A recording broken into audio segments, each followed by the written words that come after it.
con buen pie el tercer día de ponencias, nuestro último día, con el doctor Enríquez Chávez desde Ecuador.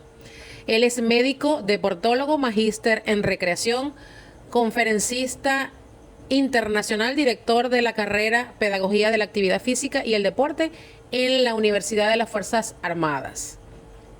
El doctor Chávez nos trae un interesante tema que habla de la recreación con intensidad moderada y vigorosa, que se fundamenta fisiológicamente en el por qué la actividad física de intensidad moderada y vigorosa y cómo la recreación puede lograr todo esto. Esto se explicará solo luego de la excelente disertación que nos presentará el doctor Enrique Chávez.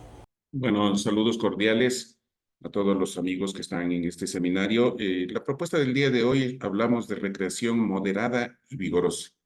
La pregunta es, ¿qué es esto de recreación moderada y vigorosa? Pensamos, gente que hacemos recreación, que ya es hora de que la recreación no solo sirva para diversión, para descanso, para desarrollo humano, para que seamos dinámicos, sino que también sirva para buscar y tener como objetivo la salud. En ese aspecto debemos pensar que para todos, la recreación es para todos, porque todos somos iguales en esa óptica.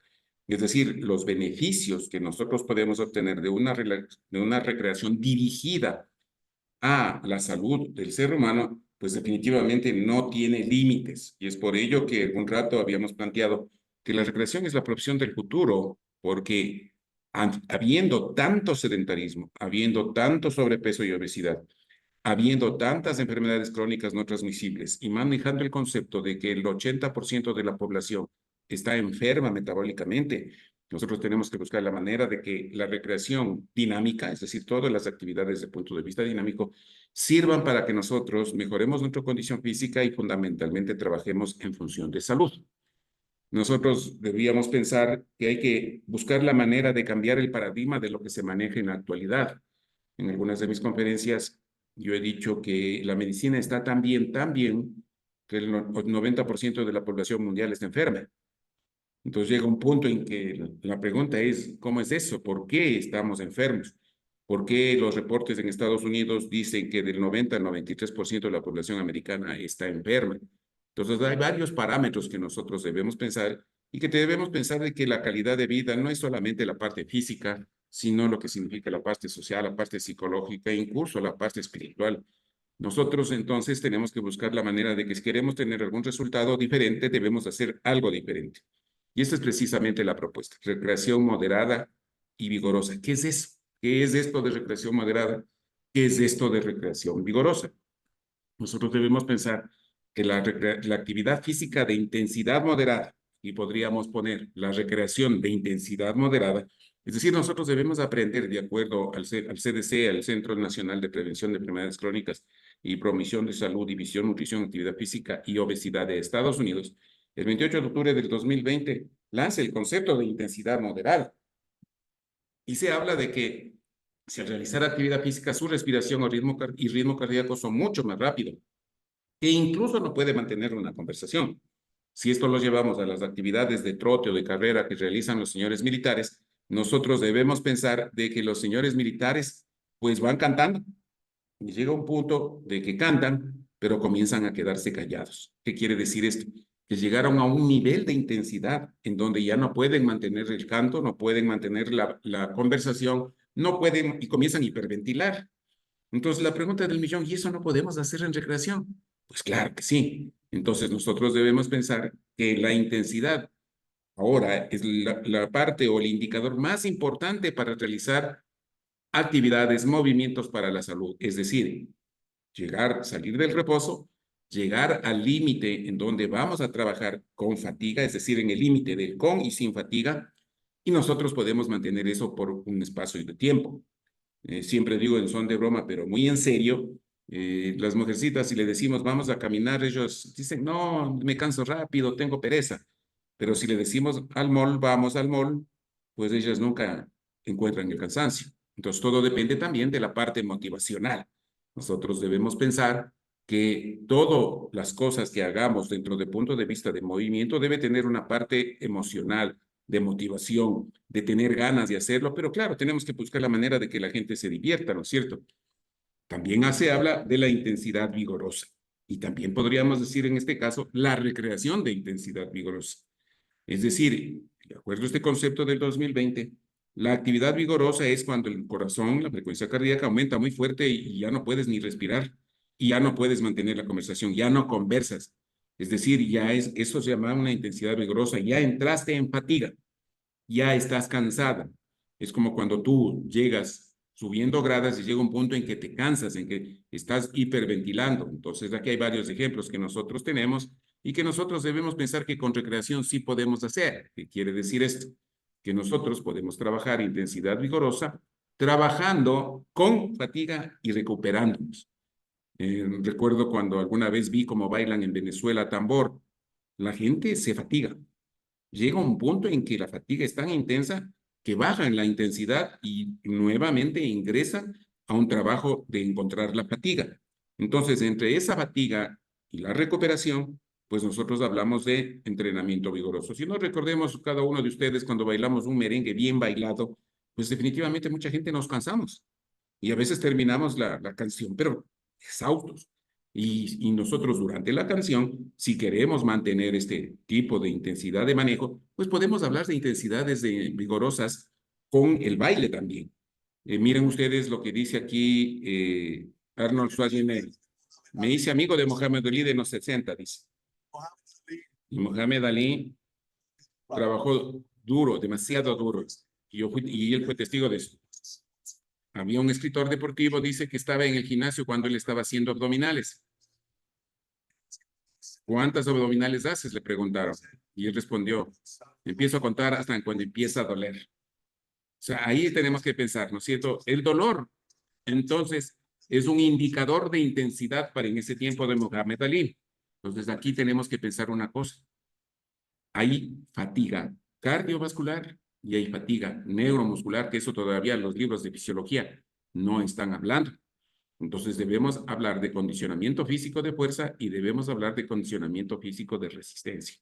Hemos estado acostumbrados de hablar solamente de lo cardio y muchas actividades recreativas están hablando de cardio, pero también ahora debemos hablar de neuro, es decir, de la fuerza. Y a la intensidad, y es lo que hacemos en el aula con diferentes actividades, trabajamos cuando empieza el músculo a quemar, estamos hablando de intensidad moderada. Pero cuando el músculo duele y a veces tiembla, estamos hablando ya de intensidad vigorosa. Y eso precisamente es lo que nosotros debemos estimular y que nos lleve a pensar de que estamos haciendo las cosas bien. Ya basta de pensar de que 4 horas, 1 hora, 2 horas, ciclismo 1 hora, caminata 1 hora. Al menos Homero nos dice que puedo bailar sin parar 4 horas, pero no puedo correr más de 5 minutos. Y en las 4 horas manejó intensidades, porque uno se fatiga y se recupera. Acogiéndonos a este documento del 2020, donde se habla de las directrices para la actividad física en las diferentes edades, la Organización Mundial de la Salud nos habla de intensidad moderada y vigorosa, tanto en lo que significa de resistencia, 60 minutos al día, en niños y en adolescentes entre 5 y 17 años, cuanto en lo que significa actividad vigorosa que refuerce músculos y huesos, y eso se llama fuerza. Es decir, que haya cansancio muscular. En la edad adulta, pero bueno, vamos a ver en este video que los niños están haciendo un trabajo, esto es un video que hacemos con nuestros estudiantes, en que ellos mandan a los niños a hacer un trabajo de resistencia moderada. Todavía ellos siguen corriendo y de pronto nos damos cuenta que ellos comienzan a disminuir la fuerza, ya no corren a la misma velocidad, algunos de ellos ya están abriendo la boquita porque están hiperventilando y ese es un trabajo, cuando llegamos a abrir la boca para hiperventilar, estaríamos hablando de intensidad moderada. Y cuando ya nos cansamos, pues definitivamente estamos hablando de intensidad vigorosa. Miren cómo llegan los niños. Ahora vamos a ver el trabajo de fuerza. Miren, los niños, el trabajo de fuerza, ellos no llegan al nivel de caliente. ¿Por qué? Porque ellos enseguida pierden la fuerza y eso es lo que nosotros debemos pensar, de que algo está fallando. También parece ser que está fallando aquí el video. Voy a proyectarle de nuevamente para que nosotros lo veamos. Sí, qué pena, no salió el video. A veces pasan hasta en las mejores familias, dicen, ¿no es cierto? ¿no? Entonces, la idea es que busquemos esto. Pero miren ustedes, el parque de Dallas en el 1900, o sea, estamos hablando de que era un parque en donde nosotros nos cansábamos, tenías dolores musculares, porque estábamos haciendo actividades de fuerza. Ahora los parques son demasiadamente muy baja intensidad. Y al ser de muy baja intensidad, como que no logra beneficios para el ser humano. Pero sí nosotros tendríamos un trabajo de fuerza y de velocidad cuando nosotros teníamos a nuestra mamita que nos seguía a garrotearnos. Y para ello hay que tener velocidad y fuerza, ¿no es cierto? Y eso es lo que nosotros debemos comenzar a buscar. Buscar los motivos o las actividades recreativas para hacer esto. ¿Por qué? Y aquí quiero detenerme un ratito. Porque nosotros debemos pensar que todos los adultos que realizan actividad física con regularidad van a obtener beneficios notables para la salud siempre y cuando, como dice aquí abajo, hagamos un trabajo de intensidad moderada y vigorosa.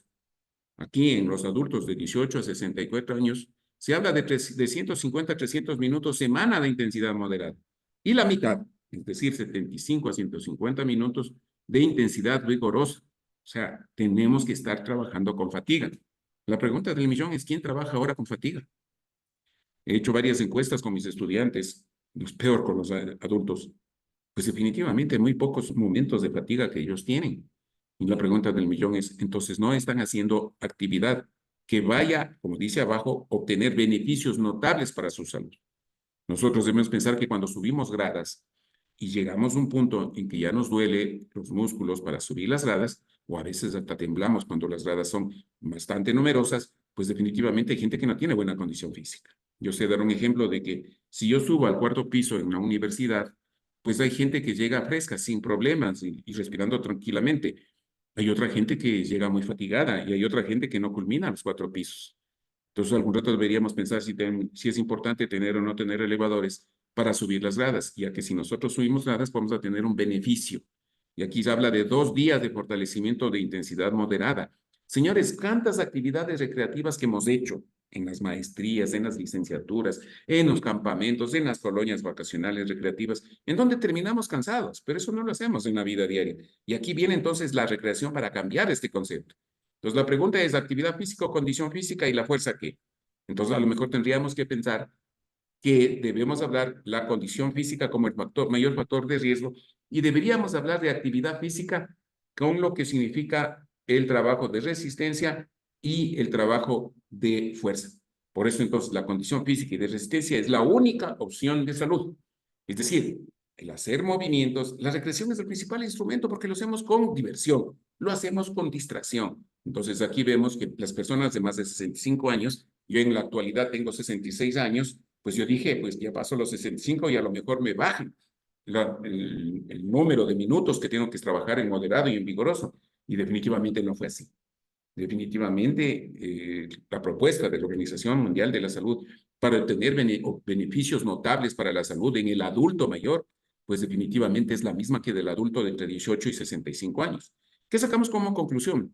Que ya debemos quitarnos de la cabeza esa situación paternalista que tenemos con los adultos mayores, y me incluyo porque a mí también me tratan a veces como adulto mayor y me tratan de protegerme, entre comillas, y si esa protección es en base de disminución del movimiento y que ojalá no hagamos nada y en base de una comida copiosa que también nos matan, y algún rato hablamos de nutrición, las nuevas tendencias, los nuevos paradigmas que se está manejando en la nutrición. Es decir, el adulto mayor también debe trabajar en el límite de la fatiga, el adulto mayor también debe trabajar con fatiga. Y aquí lo importante, 2 días de trabajo muscular y 2 días de trabajo de equilibrio y entrenamiento de fuerza. Ojo, estamos hablando de que la fuerza como el principal factor de estimulación de la condición física para que nosotros tengamos una repercusión en la salud, es decir, para estar menos enfermos y cada vez provocar que se prolongue nuestra edad de mortalidad. Una persona activa, por ende, se enferma menos y muere más tarde. Pero lo importante es hacer ejercicio con diversión, porque si no lo hacemos con diversión, definitivamente vamos a enfermar más temprano y a lo mejor fallecer más temprano. En el análisis que propone la Organización Mundial de la Salud en mujeres embarazadas y en puerperio, pues definitivamente igualmente habla de actividad moderada, es decir, no hay que parar. Es más, las mujeres que tienen una excelente condición física, su labor de parto es impresionantemente fácil. Hay estudios, investigaciones, resultados que evidencian que una persona, una mujer embarazada que va a labor de parto, su parto es muy fácil siempre y cuando tenga una buena condición física, tanto de resistencia cuanto de fuerza. Los adultos y los adultos mayores con afecciones crónicas, es decir, las enfermedades crónicas no transmisibles, miren lo que es importante la recreación aquí. Deben también trabajar de la misma manera 150 a 300 de moderado y de 75 a 150 de vigoroso. Y buscar la manera nuevamente, como en adulto mayor, 2 días de fuerza específica y 2 días de fuerza con intensidad moderada o elevada para trabajar el equilibrio. Yo me pregunto, ¿estamos haciendo eso? Claro, depende de cada quien. Tú escoges si haces ejercicio por sacrificio o si haces ejercicio por diversión. Y la manera más importante es buscar todas las categorías o todas las clases o los tipos o como le llamen de acuerdo a la teoría, las manifestaciones de la recreación. Yo puedo hacer bailes, yo puedo hacer coreografías, yo puedo hacer paseos. El año pasado, hace 6 meses, subí a un cerro así y disfruté del paisaje, de la naturaleza, disfruté de cómo respirábamos aire puro. Es decir, lo importante es buscar que nosotros tengamos una diversión. En niños y adolescentes con discapacidad, igual 60 minutos, igual que las personas que no tienen discapacidad. Es decir, por eso es lo que empecé con una diapositiva que decía, todos somos iguales. Igualmente, y aquí le dice hasta más, 3 días a la semana, trabajar fuerza. Y con la discapacidad no hay que tener recepción. Es decir, señores, hay que trabajar lo mismo. Los adultos igualmente, con discapacidad, exactamente lo mismo. Es decir, ya no es cuestión de, como quien dice, tener pena o tener lástima y decir que no pueden hacer. Entonces, los adultos con discapacidad también tienen que trabajar. Entonces, aquí hay estudios que demuestran que llegando a la fatiga en 1 minuto, 3 o 4 veces al día, se disminuye el riesgo de muerte. Y si encima disfrutamos, vamos a vivir mal y así tengamos cáncer, vamos a morir más tarde. La cama está matando. Por eso hay que buscar la manera de que ahora en todo lado estemos haciendo un trabajo de fuerza. Y la cama mata. Miren ustedes aquí el niño disfrutando, la abuelita disfrutando, vamos al gimnasio, el niño está haciendo trabajo de fuerza y está disfrutando. Es decir, buscar la manera de que todos, en todas y todas las edades, nosotros podamos tener. Incluso en terapia intensiva, como vemos, ya estamos haciendo, aquí ya como quien dice, tenemos que buscar el disfrute de querer vivir, ¿no es cierto? Esa creo que es la mayor motivación de que un paciente tiene para moverse. Entonces viene el concepto de caminar no es suficiente. O sea, hay que caminar en más alta intensidad y disfrutar. A mi hijo no le voy a decir, mirarás, tienes que trabajar en un trabajo vigoroso. ¿Qué es lo que hago? Aquí vemos a la perra, la lunita, le llevo a la universidad y al niño le digo, suéltale el collar a la perra. Y la perra sale corriendo. Y le digo, ahora sí, encuéntrala. Y regresa marcada la perra, pero cansada. ¿Por qué? Porque él le siguió a la perra y trabajó durísimo con la perra. Entonces, esa es una intensidad. Entonces, ahora, caminar es suficiente y lo que necesitamos es hacer alta intensidad. Hay muchos informes de trabajar ahora en los HIIT, de subir y bajar escaleras que nos llevan a mejorar nuestro nivel de condición física. Claro, las escaleras también tienen que tener motivación, ¿no? Entonces, miren ustedes hacer de entre 100 y 110 y 150 gradas por día, disminuye un 14% de tener diabetes. Entonces, la velocidad al caminar también influye. O sea, mientras más alta intensidad tengamos, nosotros vamos a tener más salud. Este es un ejercicio que lo hago con mi hijo. Hay un trabajo de fuerza hasta cuando me duela el músculo, hasta cuando ya no solo caliente, sino duela y hasta tiemble. La idea es, como dice Carlos Saavedra, ¿no? Mucha gente dice que en los países para tener una economía sana hay que tener un país en una sociedad enferma. Entonces la idea es quitarnos esto, incrementar el nivel de actividad física, mejorar la condición física de resistencia y fuerza funcional. Termino con esto. Si no te mueves, te enfermas y te mueres. Y si te mueves con recreación, no te enfermas y no te mueres. Quiero expresar que la respuesta y la resistencia nos da más existencia. Quiero expresar mis agradecimientos por la invitación y desear que todo vaya bien con nuestro amigo Enrique Peña y desearles a ustedes que siempre busquemos nuevos paradigmas para trabajar la recreación como se debe trabajar. Muchas gracias. Luego del interesante tema que nos presenta el doctor Enrique Chávez, me complace presentarles a Idamar Puertas.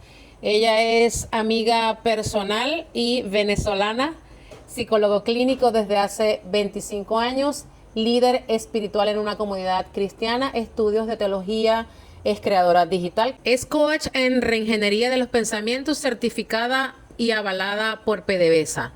Este programa ha superado las 11.000 horas hombre en toda Venezuela. Y Damar nos trae un tema súper emocionante que nos acerca a nosotros mismos. Educar desde la emoción. Permite entender el cerebro triuno manejando información de dónde se gestionan las emociones a nivel cerebral. Todo esto provoca una sinapsis y la neuroplasticidad como herramienta para fijar el conocimiento desde la emoción. Es un placer para mí y Damar presentarte y es tu turno. Muy buenas noches. Aquí Idamar Puertas, psicólogo clínica. Estoy tratando un tema muy importante en este momento en la educación, que es educar desde la emoción. Lo considero más que nunca súper importante porque competimos con muchas cosas. El entretenimiento es la orden del día de nuestros jóvenes. Ellos tienen muchísimas maneras de tocar el límbico, ¿ok? En ese sistema triuno del cerebro que vamos a ver más adelante, porque está lo que es las redes sociales, los juegos, la interacción, las maneras de conocer gente en línea. Entonces, todo el tiempo está muy en alto la dopamina y nosotros los educadores competimos con eso. Si el joven no está entretenido, no le apasiona lo que está viendo, lo perdimos, ¿ok? Lo vemos en el aula todo el tiempo. Entonces, educar desde la emoción nos habla de precisamente eso. ¿Cómo vamos a hacer nosotros los educadores para hacer que nuestros muchachos disfruten aprender, ¿ok? Como antes. Yo siento que definitivamente hay un review, hay un retroceso de volver a los libros con hojas y de tocar la emoción, hacer que la neuroplasticidad sea algo verdadero, palpable, para que el muchacho logre aprender con emoción. ¿Por qué es tan importante esto? Comencé una investigación porque yo decía, ¿por qué es tan importante esto? ¿Por qué antes simple y llanamente nosotros íbamos al aula, escuchábamos al profesor, el tema nos gustara, no nos gustara, teníamos que estudiarlo, teníamos que aprender, o sea, era normal.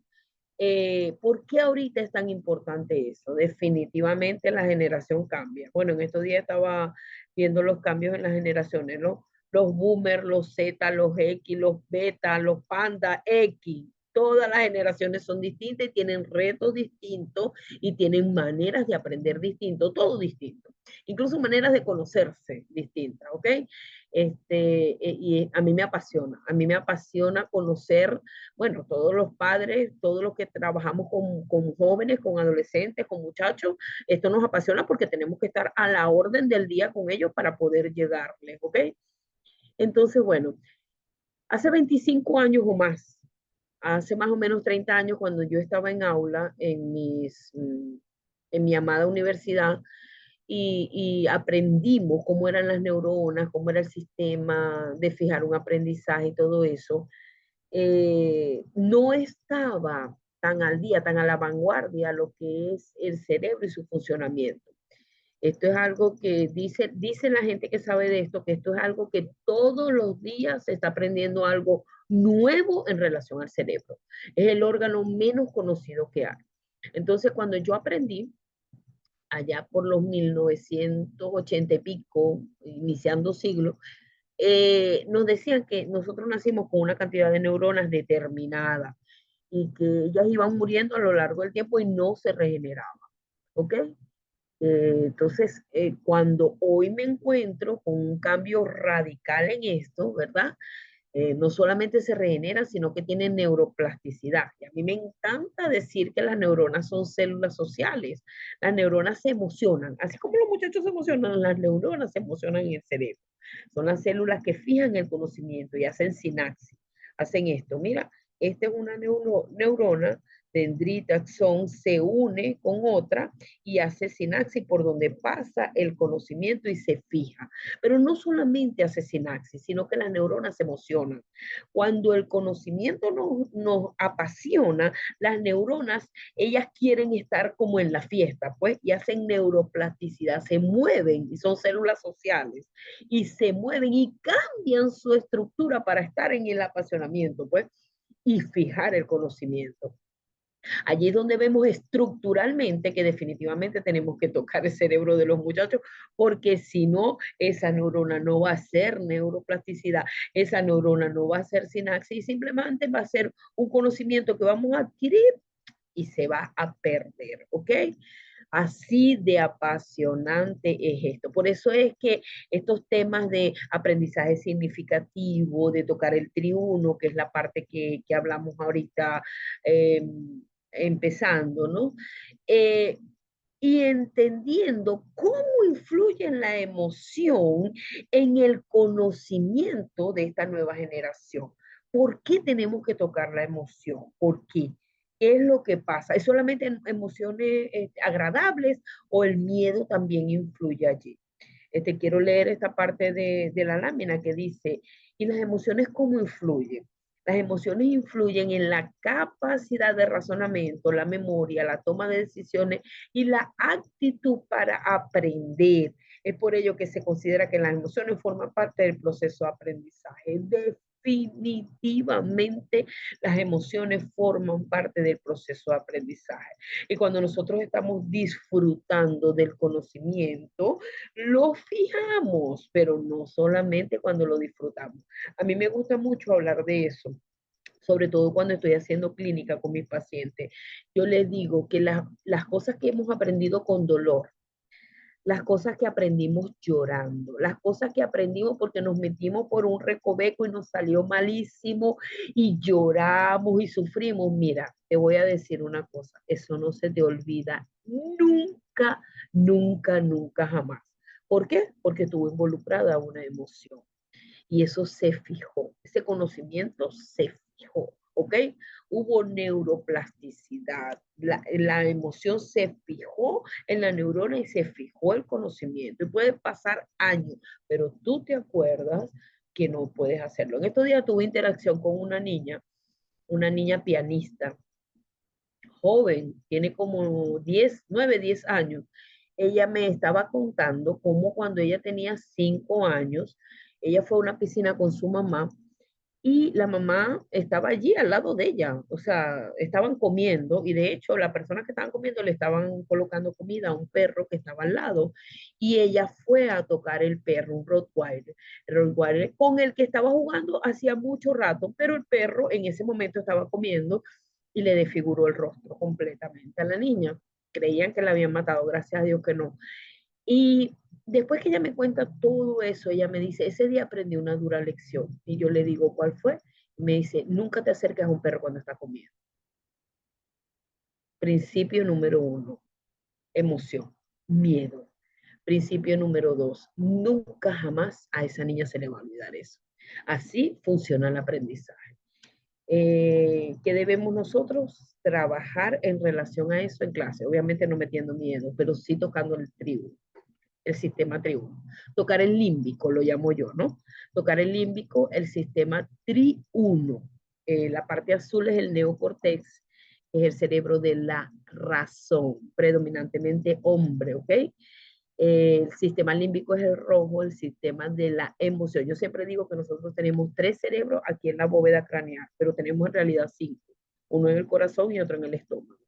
El sistema límbico es el sistema de las emociones, predominantemente mujer. No quiere decir que la mujer no tenga razón y tampoco quiere decir que el hombre no tenga emoción, pero predominantemente el neocortex es masculino y el límbico es femenino. El reptiliano es el que nos mantiene vivos, el que nos dice come, levántate, ve al baño, anda a dormir, el que reinicia nuestro sistema cuando estamos durmiendo y nos olvidamos de respirar y nos produce un sueño en el que estamos cayendo y nos reinicia el sistema, ese es el límbico, por eso estamos vivos. Pero el de nosotros, el de esta clase, educar desde la emoción, es el rojo, ¿ok?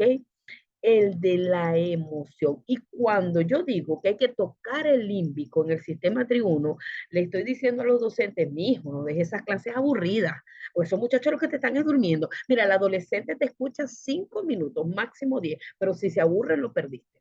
lo perdiste. Hay que procurar mantener el high, ¿oíste? Mantener la emoción. Acuérdate que estamos compitiendo con redes, estamos compitiendo con el juego por el que van por el nivel 1000, estamos compitiendo con los amigos, estamos compitiendo con muchísimas cosas que le están tocando límbicos todo el tiempo. Como dice una psiquiatra que me encanta, Marian Rojas Tapé, yo he aprendido muchísimas cosas de esa mujer. Ella dice que esto de scrollear, estar todo el tiempo, ¿verdad? En redes sociales, TikTok, pasando rapidito, la dopamina alta, esto nos ha sugestionado, nos ha puesto el cerebro a funcionar solamente cuando algo nos emociona. Con eso estamos compitiendo nosotros los docentes. Entonces, por eso es la vanguardia, es estar todo el tiempo aprendiendo, todo el tiempo aprendiendo y todo el tiempo viendo, ¿ok? Definitivamente siento que estamos en este 2025, comenzando el 2025, estamos volviendo a los orígenes. Estamos volviendo a los libros, estamos volviendo a soltar el celular, veo muchísima publicidad en relación a eso y me encanta, porque definitivamente eso nos va a ayudar a mucho a nosotros en el colegio, nos va a ayudar mucho a enseñar a los muchachos, ¿ok? Un concepto que trabajo mucho en relación a esto, de educar desde la emoción, es el concepto de entropía, así como dice la lámina, ¿ok? La entropía es la medida de desorden, es la medida de desorden. La entropía corresponde a la segunda ley de termodinámica. Es la medida de desorden que un sistema es capaz de tolerar antes de transformarse, ¿ok? Entonces, ¿qué nos quiere decir eso? Y Damar, ¿con qué se come esto? Un nivel de entropía bajo, es decir, todo está ordenadito, todo está cuadradito, así como dice aquí en la lámina, la parte sólida, tiene un nivel de entropía bajo porque todo está ordenado, ¿ok? Un nivel de entropía alto, este es sólido y aquel es gas. Es cuando todo se desordena porque prontamente va a modificarse. Entonces, ¿cómo se come eso y de manera en la parte social? Bien, no le tengamos miedo a los salones que están en desorden. No le tengamos miedo a un salón con risas. No le tengamos miedo a un salón, te lo voy a decir con la ley de termodinámica, con un nivel de entropía alto. No le tengamos miedo a eso. No le tengamos miedo a las risas, a los movimientos, no le tengamos miedo al desorden, porque eso es lo que transforma. Eso es lo que enseña. Eso es lo significativo. Eso es lo que el muchacho va a recordar. El muchacho va a recordar, me divertí en clase hoy. Tuvimos clase de teatro y era un desorden total, pero aprendimos. Me aprendí los diálogos. ¿Por qué? Porque estuvo siendo transformado él en aula. Maravilloso. Te lo dejo de regalo. El nivel de entropía y cómo se relaciona esto a las ciencias sociales, esto a mí me apasionó. De verdad que yo dije, wow, es increíble cómo no hablamos de esto en aula. A propósito, todos los sistemas se transforman así. Oíste, sistema llamado familia, sistema llamado país. Una vez dije esto en una clase y alguien que estaba allí en la clase me dijo, ¿cómo usted me va? A mí me gusta tocar esa emoción, ¿oíste? No es solamente la risa, es también esa parte de que la gente se molesta, se molesta. Una vez me dijo alguien, ¿cómo usted me va a decir que mi familia tiene que estar en desorden para poder crecer, para poder cambiar? Y yo me le quedé mirando y le dije, paz. Cuando todo está controlado, cuando en una mesa, en una familia, no se escucha nada, solamente lo cubierto, y todo está en orden, ahí no hay transformación. Pasa cuando llegamos a la casa y todo está en desorden, ese día esa casa cambia, ¿ok? Toca nuestra fibra, toca. Y decimos, aquí hay que poner orden y cambia, ¿ok? Y muta. Hay movimiento, hay movimiento. Interesante, muy interesante esto, ¿ok? Los países cambian así, las familias cambian así. Nosotros pasamos por la adolescencia a un nivel de entropía altísimo y ¿qué? Estamos creciendo, estamos creciendo.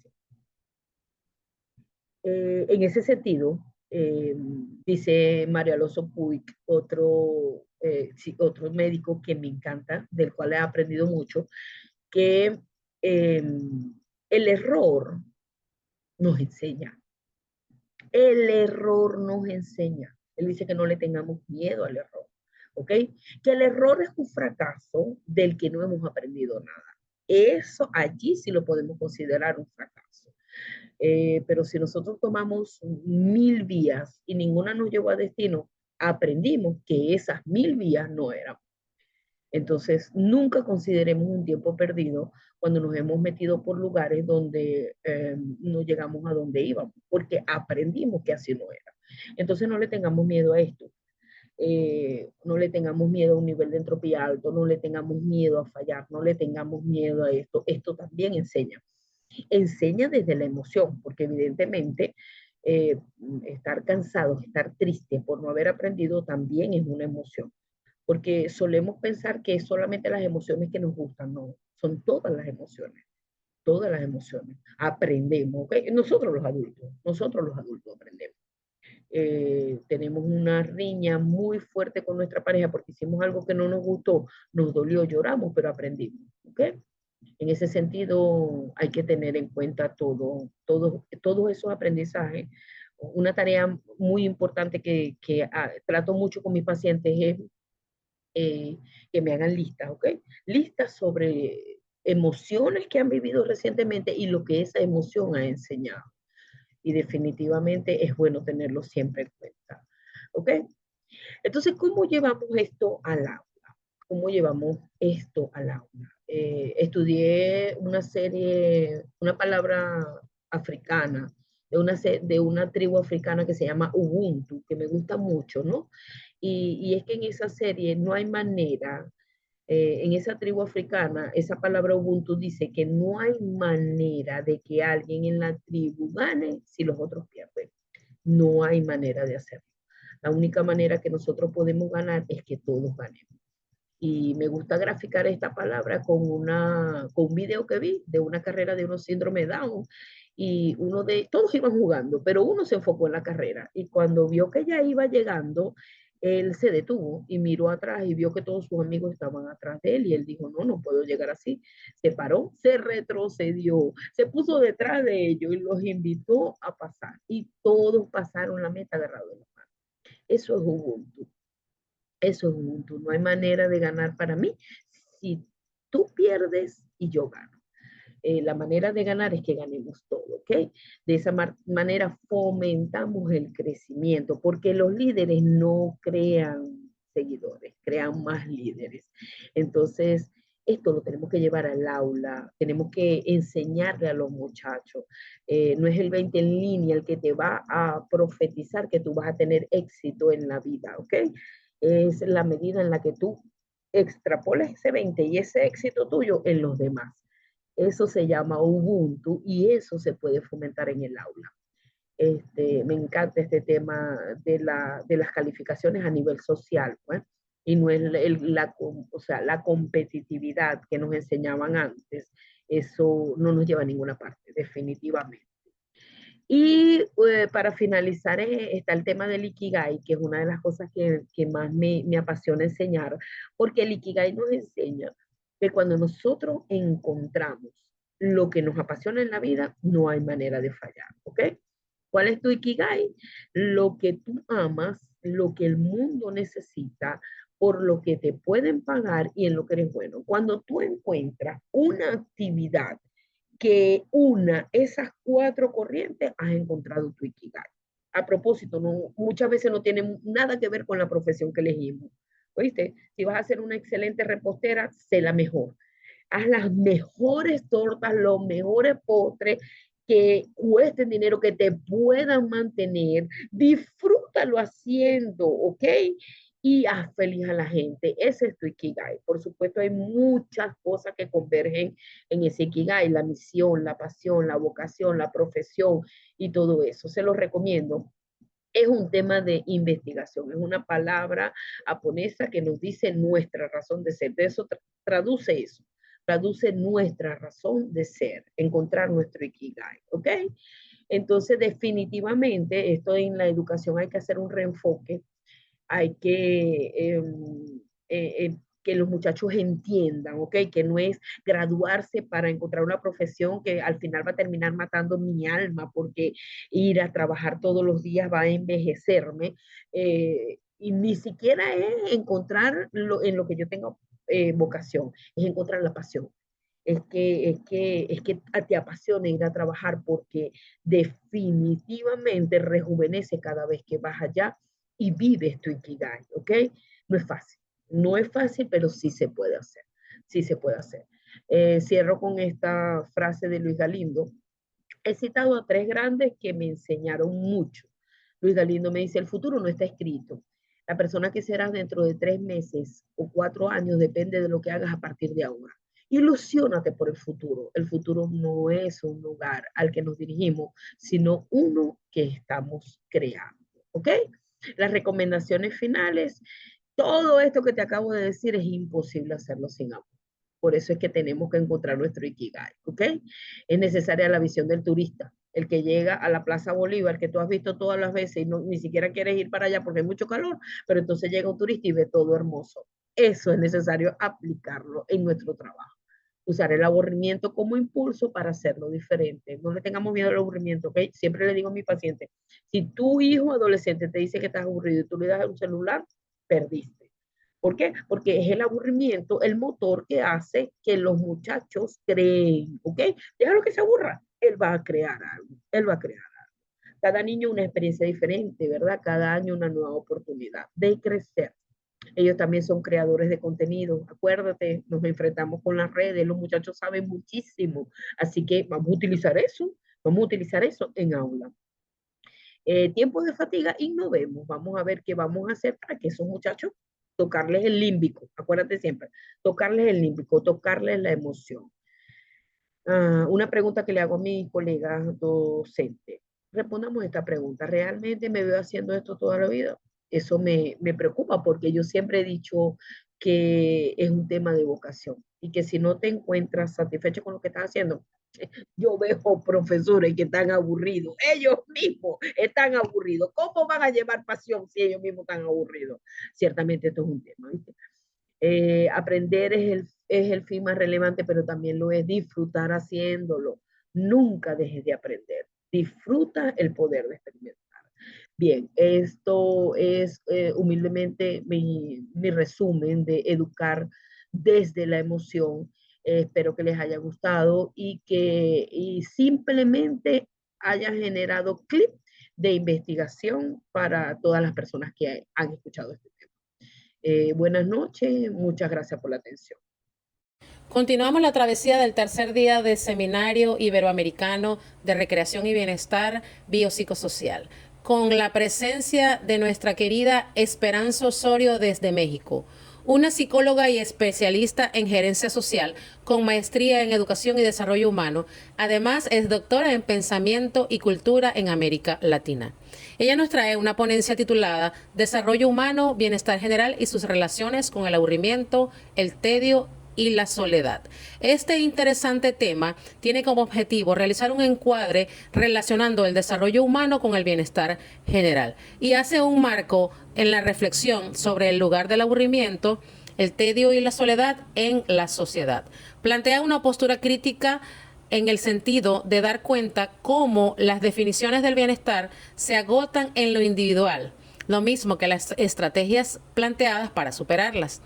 Y de acuerdo con ello, poder avanzar en el planteamiento de estrategias que den cuenta en el contexto cultural y la relación con los otros. Es el momento de escuchar y ver a Esperanza Osorio desde México. Bienvenida. Bueno, es un gusto estar acá, de poder compartir y compartir todos en solidaridad con Enrique, a quien le mando un enorme abrazo. El tema que nos convoca es justamente sobre el bienestar que puede ser llamado de muchas maneras, bienestar o lo llaman de muchas maneras, bienestar social, bienestar biopsicosocial, bienestar general, bienestar humano. Pero más allá de todo eso, yo creo que, o quiero dejar más bien aquí como unos interrogantes en relación con una categoría que nos es tan importante en el campo del ocio y la recreación, y que pongo en diálogo todavía en sus inicios con aburrimiento, tedio y soledad, que es una investigación que estamos iniciando con unos compañeros en este momento.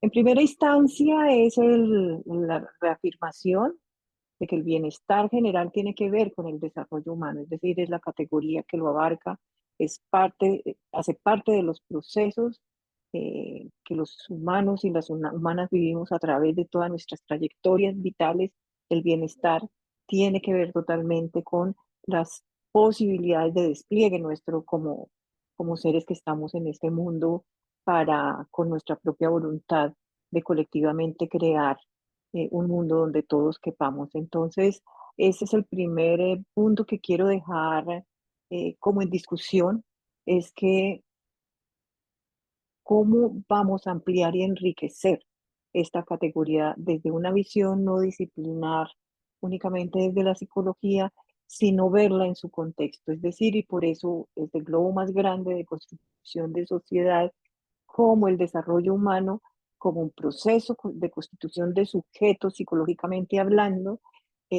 no está eh, desalejado, perdón, desarticulado, ¿cierto?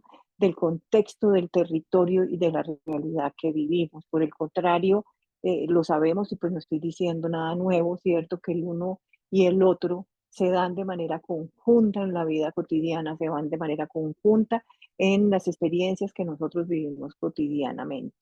Lo mismo que la experiencia de ocio, que la pongo ahí como posibilidad de esa conexión, pero también como posibilidad de ese desarrollo humano, ¿cierto? Que visto desde su perspectiva psicológica, le apuesta a la formación de sujetos dentro de estos procesos de individuación y socialización que le permiten construirse en sus identidades, en sus posibilidades, y más si somos capaces, porque creo que es uno de los grandes desafíos que siempre tenemos presente, es cómo abordar aquello de la totalidad y cómo abordar aquello de la integralidad. Es decir, cómo logramos nosotros, por ejemplo, desde una experiencia lúdica, desde una experiencia recreativa, que el sujeto pueda ponerse desde una participación plena, desde una experiencia plena de cuerpo presente, poner en movimiento todas sus dimensiones, ¿cierto? Y cómo esos procesos nos acompañan a medida que avanzamos en nuestra trayectoria.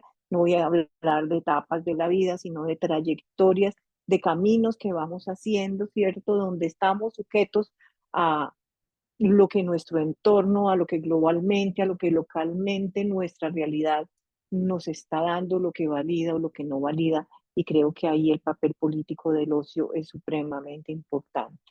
Entonces, pensando en eso, que el desarrollo individual, el desarrollo como proceso psicológico y social, está en un contexto de desarrollo más amplio como sociedad, ¿cierto? Dentro de estos modelos de desarrollo que están en discusión en nuestros países, determinan mucho de aquello que es el bienestar y cómo logramos el bienestar, porque ahí surge una pregunta importantísima, creo que sería un ejercicio que es un imperativo que debemos hacer quienes estamos en el campo, es cuál es la matriz de satisfactores en la cual, primero, que estamos promoviendo desde el campo del ocio y la recreación, teniendo en cuenta nuestras propias diversidades, pero también nosotros desde nuestros espacios específicos donde se generan las prácticas, donde tenemos incidencia. ¿Qué estamos haciendo desde el ocio y la recreación para ello? Ahí entramos y, como les digo, estas definiciones son definiciones muy desde lo psicológico, que es justamente lo que se pone en discusión, ¿cierto? Como esta definición del bienestar humano, es un estado general de salud, felicidad y satisfacción con la vida, poniendo también en discusión aquello que es la felicidad, ¿cierto? Pero cómo ese bienestar eh, implica al sujeto en su totalidad, implica lo que pasa con él en todos los marcos institucionales que se mueve, implica lo que pasa con él en esa realidad que día a día está transitando, y en ese sentido esa vinculación con el desarrollo humano es una vinculación permanente y es una vinculación del día a día. Desde Seligman, y quise coger este concepto, recoger este concepto, porque me parece que es muy claro y a mí particularmente me sirve para la discusión en que estamos, ¿cierto? Él dice que ahí en inglés él lo llama la estrategia PERMA, ¿cierto? Pero por las palabras en inglés. En español esto está así: el bienestar tiene que ver con sentirse bien, que lo asocian desde esta psicología positiva con las emociones positivas, en el estar satisfecho con la vida, y es que tenemos sentido y propósito en todo esto que hacemos y que logramos tener una conexión profunda con el mundo.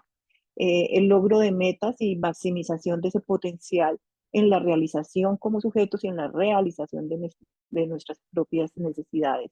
Y desenvolverse bien, que implica compromiso, relaciones, autorregulación, resiliencia, perseverancia y rutinas saludables. Creo que si profundizáramos en cada uno de estos elementos, si por ejemplo nos preguntáramos qué son las rutinas saludables, tendríamos que volver a lo que previamente decía y preguntarnos cuáles son nuestros propios satisfactores, ¿cierto? Y en este mundo que nos impone y que homogeniza las formas de vivir, de sentir, de pensar y de estar, ¿qué es lo que estamos llamando rutinas saludables? ¿Y qué sería desde nuestro campo, nuestra apuesta política, ¿cierto? Porque recordemos que desde ahí también hemos promovido vidas asépticas, hemos promovido todo aquello que nos suena política y políticamente correcto, ¿cierto? Cuando en la realidad todos nosotros nos estamos enfrentando a cosas distintas y por eso es que lo pongo en diálogo con el aburrimiento, el tedio y la soledad. Porque primero, este es un seguimiento que yo he venido haciendo ya hace rato. No es fácil encontrar, digamos, desarrollos importantes sobre estas tres categorías, pero lo cierto es que están presentes en la vida de todos, ¿cierto? Y uno se encuentra en el panorama teórico, por lo menos, que tanto las tres, aburrimiento, tedio y soledad, se pueden ver desde dos lugares, desde un lugar positivo y desde un lugar negativo, ¿cierto? Usualmente se le ve como negativo. Yo diría que más que negativo habría que verlo en sus impactos y consecuencias sobre la vida de las personas y en su acepción positiva, es decir, que tiene de positivo que me sienta aburrido, que tiene de positivo el tedio, que tiene de positivo la soledad en mi vida. Tiene que ver en cómo el aburrimiento, por ejemplo, puede gatillar, puede servir de movilizador para que los sujetos hagan búsquedas distintas, justamente para superar esa condición que muchos incluso la incluyen como una emoción o la definen como una emoción más que como un estado, ¿cierto? Cómo enfrentar, al enfrentar nuestras propias condiciones y nuestra propia realidad, cómo enfrentar el aburrimiento. Y entonces, en ese sentido, dicen, no, el aburrimiento se potencia en la medida en que conduce a la movilización de los sujetos hacia búsquedas que les permitan superarlo y que les permitan tener una vida mejor. Entonces aquí el aburrimiento es visto como una sensación temporal de insatisfacción y falta de interés en una actividad o situación específica. Y esa es una diferencia que particularmente estos autores hacen entre el aburrimiento y el tedio. Es decir, que el aburrimiento es por algo muy específico, en un momento específico, en cambio el tedio se vuelve un estado más permanente, se vuelve un estado asociado al sentido de la vida y al sentido de las cosas. Aunque si ustedes empiezan a leer sobre aburrimiento y tedio, van a encontrar que muchos autores lo usan como sinónimo, pero no lo es, ¿cierto? Y tanto el aburrimiento como el tedio, al empezar a buscar en las investigaciones relaciones, se pone en vinculación con la soledad. Una investigación que yo hice algunos años con mujeres, hace unos años con mujeres, encontré, por ejemplo, que la soledad pasó para muchas mujeres pasó de ser una cosa negativa, sobre todo culturalmente determinada, porque estaba determinada sobre todo, especialmente cuando hablan de que las mujeres no deben estar solas, casadas, con hijos, que solterona, que ese tipo de cosas, digamos, en esa investigación, ese tipo de características, digamos, o atribuciones a la soledad, las hacían estas mujeres como aprendizajes culturales, pero también se encontraba que la soledad era o es un estado positivo de integración consigo mismo, de encuentro consigo mismo, que pone también en movimiento otros dispositivos que ya tienen que ver con trabajarme sobre mí misma, ¿cierto? Pero también en relación con otros. Entonces, estas tres categorías, ¿cierto? También indagando sobre su lugar en la vida de los sujetos y sus consecuencias, se encuentran asociadas, según estas investigaciones, a ideas suicidas, se encuentra asociado al consumo de sustancias, se encuentra asociado, digamos, a una parálisis en las trayectorias vitales en términos de las posibilidades y las potencias que el sujeto encuentra en la vida cotidiana para crear, para ser, para estar. Entonces, aquí, digamos, pasamos de esa sombrilla que es el desarrollo humano, una categoría que es bienestar, y dentro de este bienestar la pregunta sobre qué pasa hoy en día, ¿cierto?, con estos estados. y qué implicaciones está teniendo esto para la vida de las personas, sobre todo porque mucho de lo que se hace en recreación y ocio tiene que ver con, supuestamente, porque uno se lo escucha a muchas personas que trabajan en recreación, que es como si trabajáramos para desaburrir a la gente, ¿cierto? Y nosotros no trabajamos para desaburrir a la gente y lo pensaba un poco cuando leía sobre ello, cuál es nuestro papel sobre estas condiciones cuando el bienestar de una persona se ve afectada por unas condiciones en las que nosotros podríamos incidir. Porque usualmente se dice que para superar el aburrimiento, el tedio, la soledad, y esto, digamos, sigue siendo una apuesta supremamente individual, desde mi punto de vista, creo que debe superar, insisto, la mirada solo psicológica, ¿cierto? Y ser abordada desde otros lugares también. Pero digamos que esto es lo que las estrategias que son visibles en la literatura.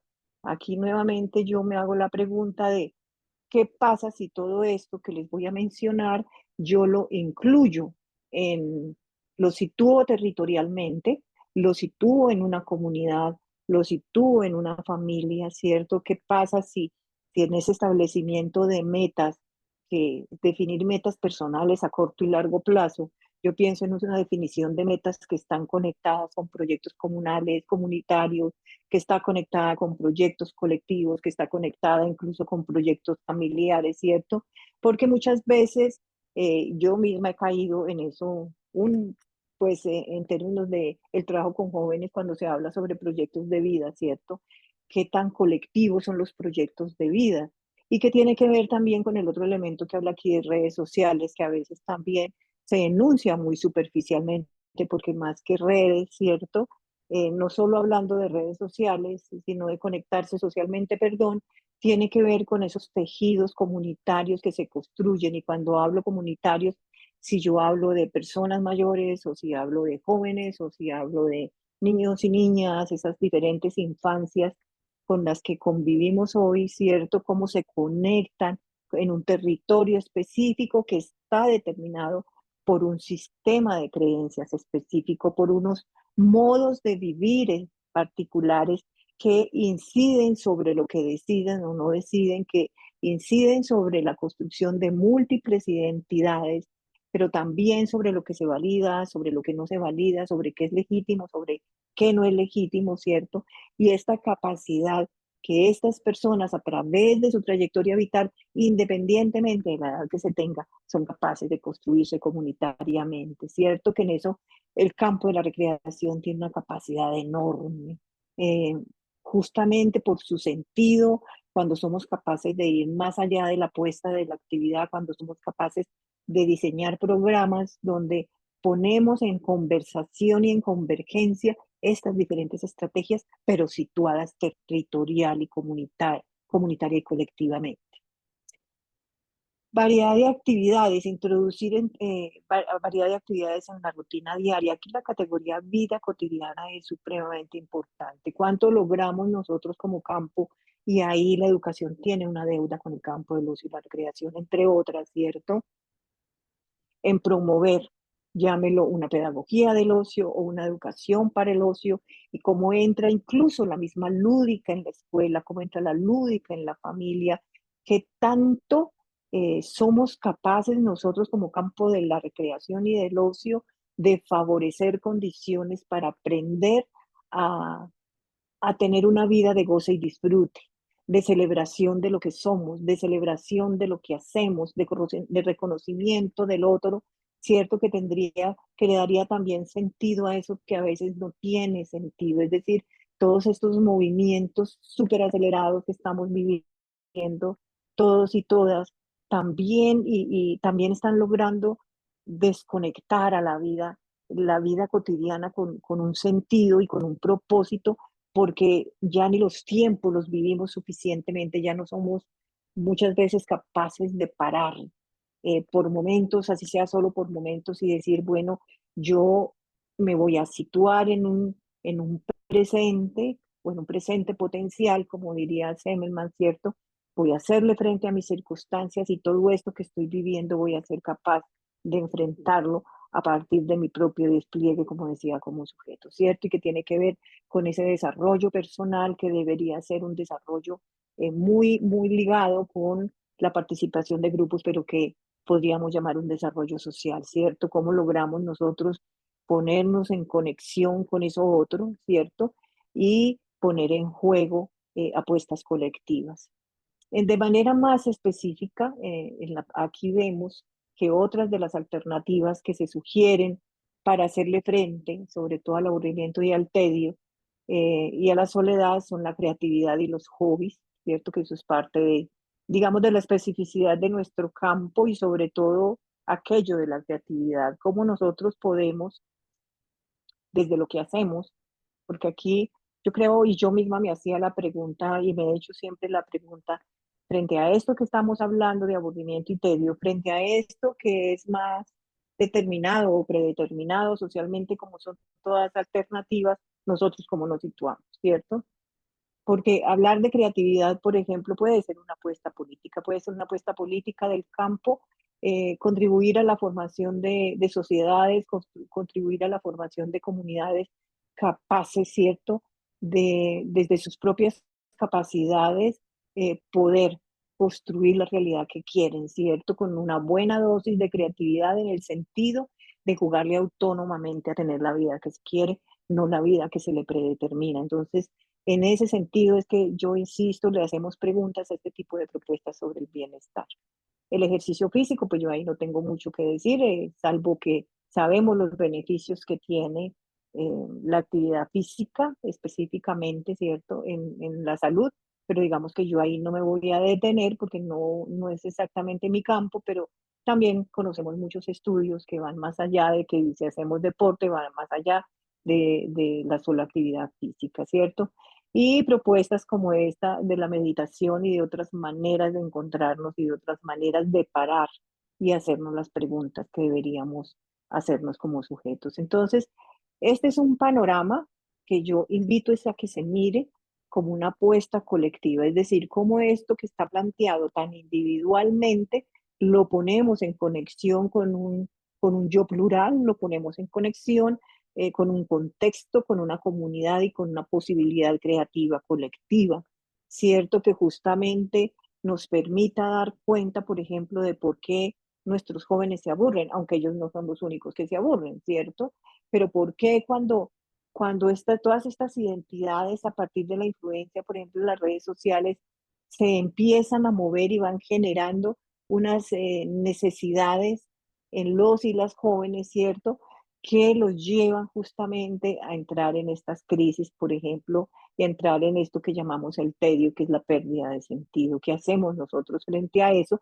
Cuando ya las trayectorias vitales, eso sucedió en otras épocas, hoy en día las trayectorias vitales no están tan predeterminadas y digamos que las nuevas generaciones se están dando las posibilidades de repensarse y resignificar esas trayectorias más allá de esas rutas previamente determinadas, de terminar la escuela, ir a la universidad, casarse, comprar una casa, etcétera, etcétera. Es decir, tenemos que mirar, creo que por eso, más que pensar en una crisis de valores, la pregunta que nos deberíamos hacer desde el campo del ocio y la recreación es eh, esta transformación, estos movimientos, estas mutaciones sociales, políticas, culturales, etcétera, que nos están exigiendo a nosotros como campo y cómo logramos conectarnos justamente con eso con esas realidades que se están viviendo en este momento.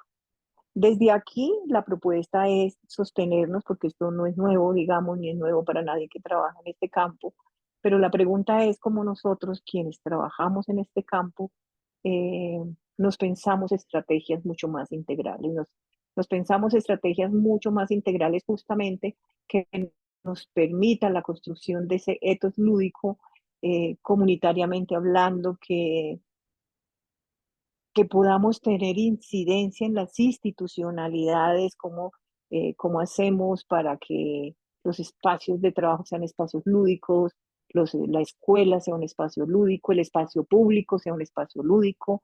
Creo que esa es una de nuestras principales responsabilidades como campo, ¿cierto?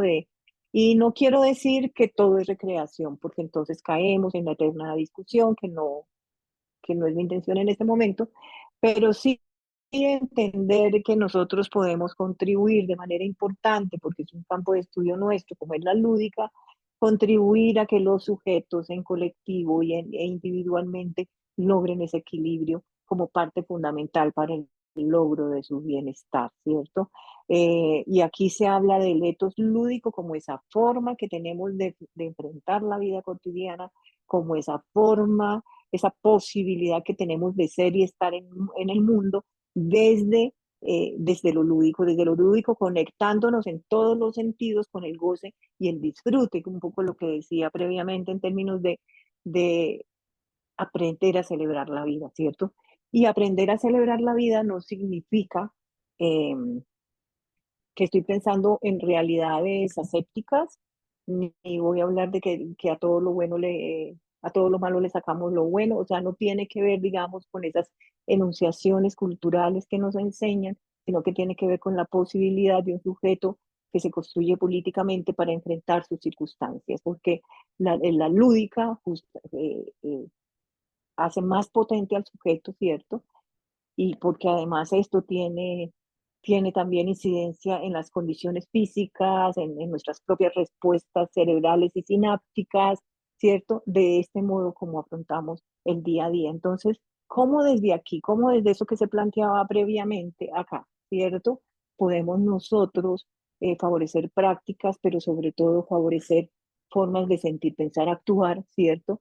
Que nos permita situarnos en el mundo desde ahí, desde esa posibilidad de el desarrollo potencial de nuestros contextos, la capacidad para construir rutinas y vidas cotidianas distintas, es decir, cómo construir sujetos que en su vida cotidiana tienen la alerta, ¿cierto? De que ustedes saben que en la vida cotidiana es como vamos naturalizando las cosas, vamos creando hábitos, vamos creando modos de estar y cuando menos pensamos, tenemos, si se quiere llamar desde ahí, un estilo de vida que no tiene nada que ver con nosotros, por ejemplo. Y ahí volvemos a la matriz de satisfactores, ¿sí? Entonces resultamos que estamos viviendo una vida basada en el consumo, que estamos absolutamente atacados por las demandas económicas, justamente por ese estilo de vida impuesto por el consumo. Entonces toda posibilidad del estar se va cerrando y el sujeto se va así minimizando porque se vuelve un sujeto productor, ¿cierto? Y un sujeto esclavo de ese mismo consumo. Entonces, ¿cómo desde aquí nosotros podemos justamente crear espacios con ellos y ellas, porque esta es una creación que debe ser con los otros, es decir, esto si hablamos comunitariamente, por ejemplo, no es llegar a una comunidad, hacer el diseño, ponerlo a funcionar como una cosa que llega y se pone. No, llegamos a la comunidad, le preguntamos a la realidad, le preguntamos a esa comunidad, vemos sus vidas cotidianas, vemos sus haceres, sus saberes, su modo de ser y estar en el mundo, sus sentires, ¿cierto? Porque ahí es donde podemos encontrar unos dispositivos muy potentes para transformar la realidad. Entonces, es desde eso que son ellos que nosotros determinamos el qué, el cómo, para cuándo y el con qué.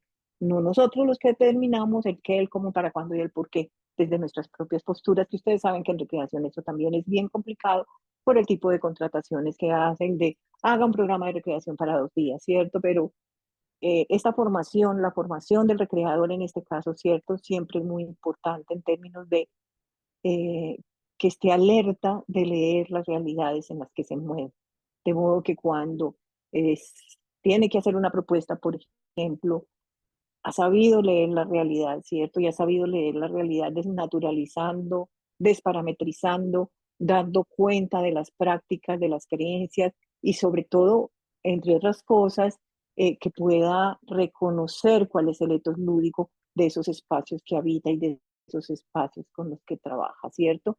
Es una comprensión del país, es una comprensión sociopolítica, cultural, etcétera, de modo que yo pueda diseñar propuestas realmente imbrincadas en la realidad para poder ser pertinente a la hora de la propuesta, ¿cierto? Entonces, ¿cómo ayudar a esa construcción de sentido tiene que ver con eso? Si yo voy a hacer un programa con jóvenes, voy a hacer un programa con infancias, voy a hacer un programa con personas mayores, es como con ellos, ¿cierto?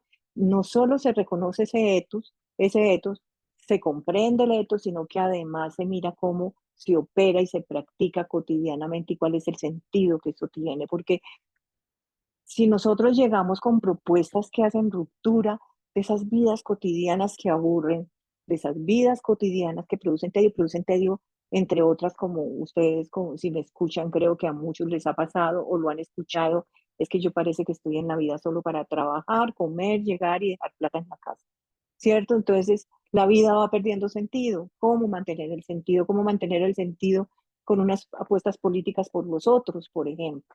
¿Cierto?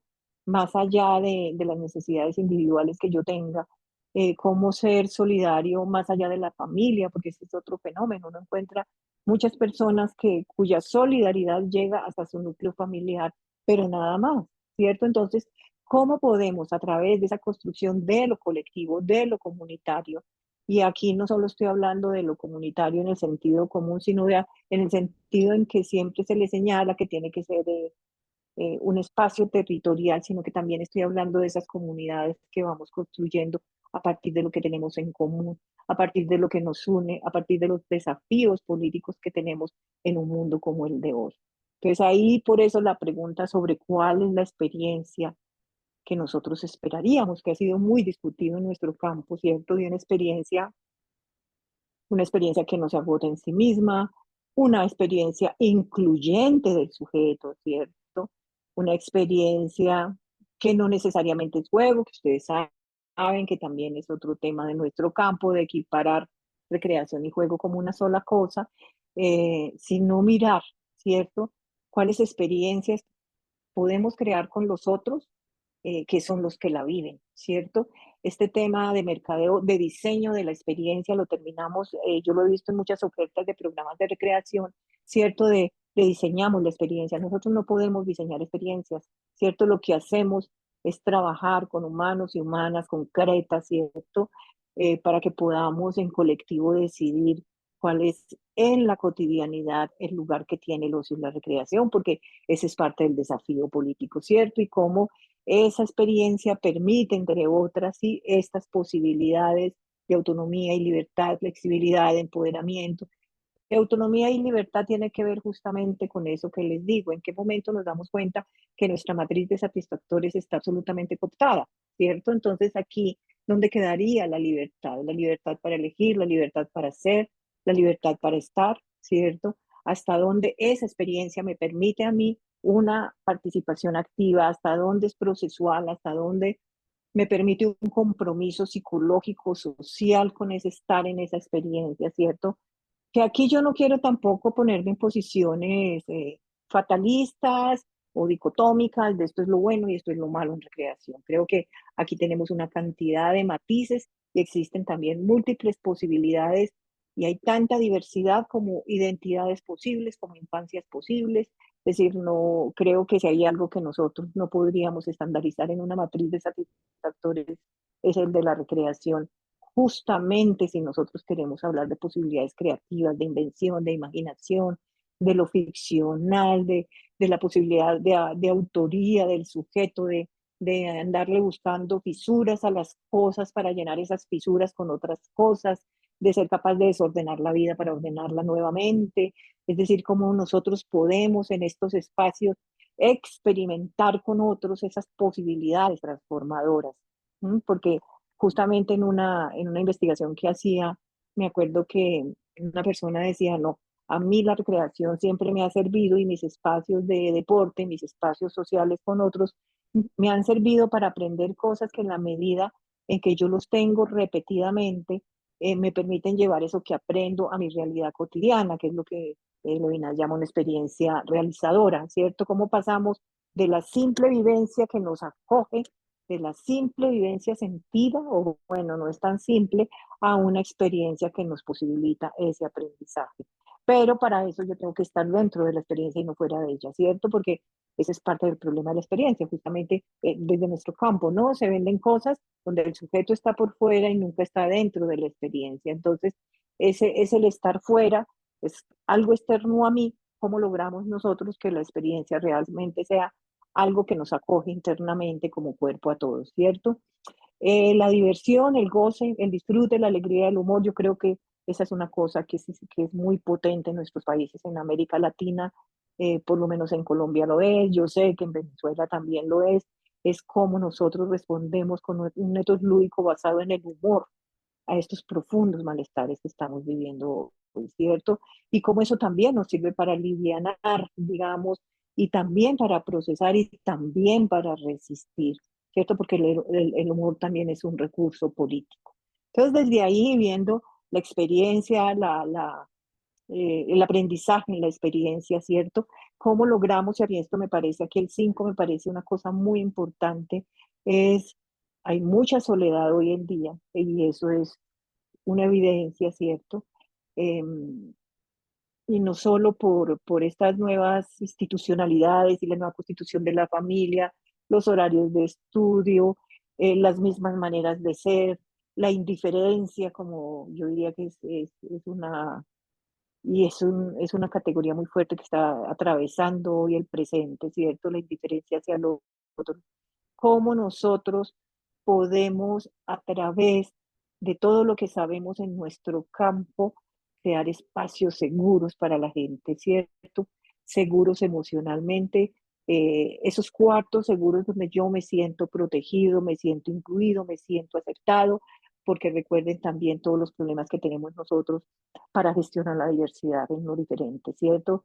Para no excluir, para no negar al otro, para no desconocer, sino reconocerlo, como dice Maturana, o decía Maturana, como un legítimo u otro. Entonces, como un programa de recreación, por ejemplo, porque tenemos que trabajar con esa realidad que ofrece el campo y la realidad misma, ¿cierto? Si tuvimos que hacer un programa sin conocer mucho, ¿cómo no lo pensamos procesualmente para que a medida que avanzamos se vuelva en un espacio de seguridad para la gente? Por ejemplo, estas personas mayores que crean asociaciones y que crean espacios de encuentro, de seguridad, que cotidianamente les permite no solo sobrevivir, sino vivir, porque viven acompañados, porque viven solidariamente, porque no tienen la negación que tienen de otros por ser personas mayores, etcétera, etcétera. Esto es solo por poner un ejemplo, ¿cierto? Entonces, lograr eso desde la recreación, obviamente, no se logra con una actividad.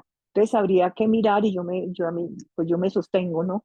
En que nosotros sí podemos ser un espacio de resistencia, pero que eso nos exige primero lograr no solo que nosotros como campo, sino quienes están fuera pero relacionados con nosotros, a lo que me refiero yo, con los sectores de educación, de bienestar, eh, ambientales, es decir, en esta forma en que está configurado el Estado, ¿cierto? Administrativamente hablando, cómo nosotros logramos que se reconozca que nosotros somos parte de ese entramado y que nosotros sí ofrecemos resultados en términos transformadores, porque creo que eso también se ha venido demostrando, ¿cierto? Lo otro es cómo miramos nuestras propias prácticas, ¿cierto? De cómo estamos diseñando nuestros programas, cómo estamos viendo al otro en sus prácticas de ocio. Y en últimas, yo, por ejemplo, en esta línea he hecho ejercicios de análisis de la matriz de satisfactores de desarrollo a escala humana que me permite a mí mirar en una realidad cómo, sí, dependiendo de cuáles necesidades, tanto vertical como horizontalmente, el ser, estar, el hacer, ¿cierto? Y protección, vivencia, entendimiento, etcétera, como una comunidad específica, como un grupo humano específico está construyendo, está viviendo y está operando esa matriz en la vida cotidiana para que pueda hacer un análisis crítico de él y a partir de ahí ir construyendo sus propias matrices de satisfactores desde el ocio y la recreación. La recreación como espacio de resistencia tiene que ver con las relaciones de poder, claro, porque tiene que ver además cómo en estas relaciones de poder hegemónicamente se imponen modos de vivir el ocio, modos de vivir la recreación, o sea, obviamente modos de vivir la vida, modos de pensarse en la vida, modos de construirnos socialmente, pero también tenemos que mirarlo, o sea, aparte, un autor que hace muchos años leí, y yo estoy de acuerdo, decía que ya es una resistencia el que nosotros podamos mirar críticamente cómo estamos abordando nuestras propias prácticas y nuestros propios intereses y nuestros propios proyectos ético-políticos. Entonces creo que hay que mirar porque hemos naturalizado, como dice aquí, y normatizado formas de estar, formas de pensar, lo que ya ni siquiera hacemos la pregunta de qué es lo que estamos haciendo. Entonces, el llamado es sobre eso. Si vemos a la recreación como un espacio de resistencia, si quieren una estrategia de resistencia, entonces tenemos que abordar críticamente esas realidades que hacemos y el papel que juega la recreación en esas realidades. O sea, no podemos pasar por encima de ellas como si nuestra tarea fuera únicamente entretener a la gente, como a veces sucede, ¿cierto? Entonces, en ese sentido, y ya para cerrar, eh, pienso en estas líneas, ¿cierto? Que es lo que vengo hablando, de que la recreación no es un conjunto de actividades, sino los atributos que la gente hace de ella, ¿no? Esta es una mirada muy fenomenológica en términos de que el goce y el disfrute, lo que me da alegría, lo que me hace sentir bien desde la recreación o con un juego específico, depende mucho de quién soy yo. Y lo que les decía, cuando uno mira a la comunidad, sus identidades, sus chistes, sus creencias. Entonces uno puede ver qué es lo que legitiman y qué es lo que valoran y qué es lo que no valoran, ¿cierto? Y preguntarse que esto también es supremamente importante porque a nosotros nos enseñaron, y ustedes lo saben culturalmente, y esto pues tiene que ver históricamente de cómo se ha venido construyendo el campo, eh, que el tiempo, que no, que el tiempo libre y la recreación pueden ser una pérdida de tiempo, ¿cierto? Porque no estás produciendo, porque no estás estudiando, porque no estás haciendo algo productivo. Entonces, parte de nuestra tarea todas estas décadas justamente ha sido eso, o sea, cómo apropiamos, cómo entendemos, cómo reconocemos que la recreación no está en el último escalón si quieren, de la escalera de necesidades, ¿cierto? Sino que hace parte importante de eso. Así muchos sigan preguntando y se sigan en países como los nuestros a partir de las políticas, haciendo esta jerarquización, por ejemplo, si se trabaja enfoque de derechos, sobre los derechos y diciendo, no, pues es que si ni siquiera se reconoce la recreación como derecho, pues no existe. Entonces, ¿cómo hacemos para que la formación misma, y por eso digo la importancia de poder hacer vínculos desde la política pública con educación, de hacer vínculos localmente con la escuela, ¿cierto? Para poder entrar con la escuela, para que el educador físico, por ejemplo, que es el que está en la mayoría de las escuelas, no solo sea reconocido el mismo desde todo su campo de posibilidades, sino que estos profesionales que se formen en recreación puedan llegar, ¿cierto?, a la escuela justamente a replantear, digamos, los aprendizajes en torno a el lugar que tiene la recreación en sus vidas.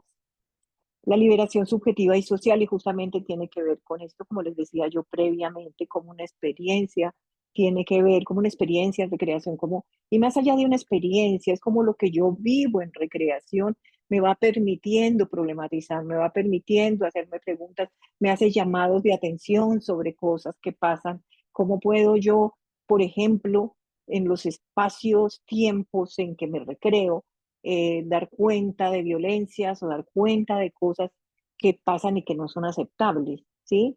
Y no podemos decir que porque es un espacio de recreación que es solo para el goce y el disfrute, que entre a ser aburrido porque se hagan este tipo de reconocimientos, ¿cierto? Entonces, esto que se llama la decolonización tiene que ver justamente con preguntarnos este lugar que el ocio tiene ahí, o sea, porque la colonización también tiene que ver eh, con este resultado que tenemos hoy en día en torno a tener personas aburridas, con estados de tedio profundo, ¿cierto? Porque estamos anclados, digamos, a sistemas y a estilos de vida y a formas de vivir y consumir que justamente hacen una negación de lo que nosotros somos, ¿cierto? Entonces, desde ahí, ya para cerrar, la pregunta es cuál es el papel que cada uno de nosotros asumimos frente a esto. Si vamos a hablar de desarrollo humano, si vamos a hablar de bienestar, ¿cómo vamos a favorecer nosotros realmente el bienestar? ¿Cierto? El bienestar humano. Y les dejo la pregunta sobre el aburrimiento y el tedio. ¿Qué podemos hacer nosotros desde ahí? Porque, insisto, no es desaburrir sujetos, ¿cierto? Eso se lograría, incluso se logra de manera momentánea, ¿no? Uno hace un programa y es que esta gente está muy aburrida y la pasan rico, 1 hora, 2 horas, 3 horas, pero eso no quiere decir que aquello que está afectando profundamente al sujeto deje de pasar. Entonces, ¿cómo llegamos nosotros a eso, cierto? Como hacía la pregunta, ¿cuál es el tipo de experiencia que nosotros estamos viviendo? Estamos ofreciendo y que estamos viviendo y cómo estamos operando en la vida cotidiana. Entonces, dejo estas inquietudes, pues muy agradecida por esta participación y que espero que las preguntas que dejo nos sirvan a todos para seguir adelante. Muchísimas gracias. La última ponencia de este tercer día y la última del seminario es la recreación y su relación con la felicidad y el bienestar en el siglo XXI, de la mano de la doctora Lupe Aguilar Cortés desde México. Ella habla de que ya es tiempo de buscar la felicidad y en el siglo XXI la encontraremos. Relaciona la felicidad y el tiempo libre como ingredientes clave para aportar y desconectar, recargar energía y disfrutar de las cosas que nos gustan. Ella lo menciona como un reto para este siglo XXI. Habla de la necesidad del tiempo libre en los diferentes grupos etarios y los grupos poblacionales.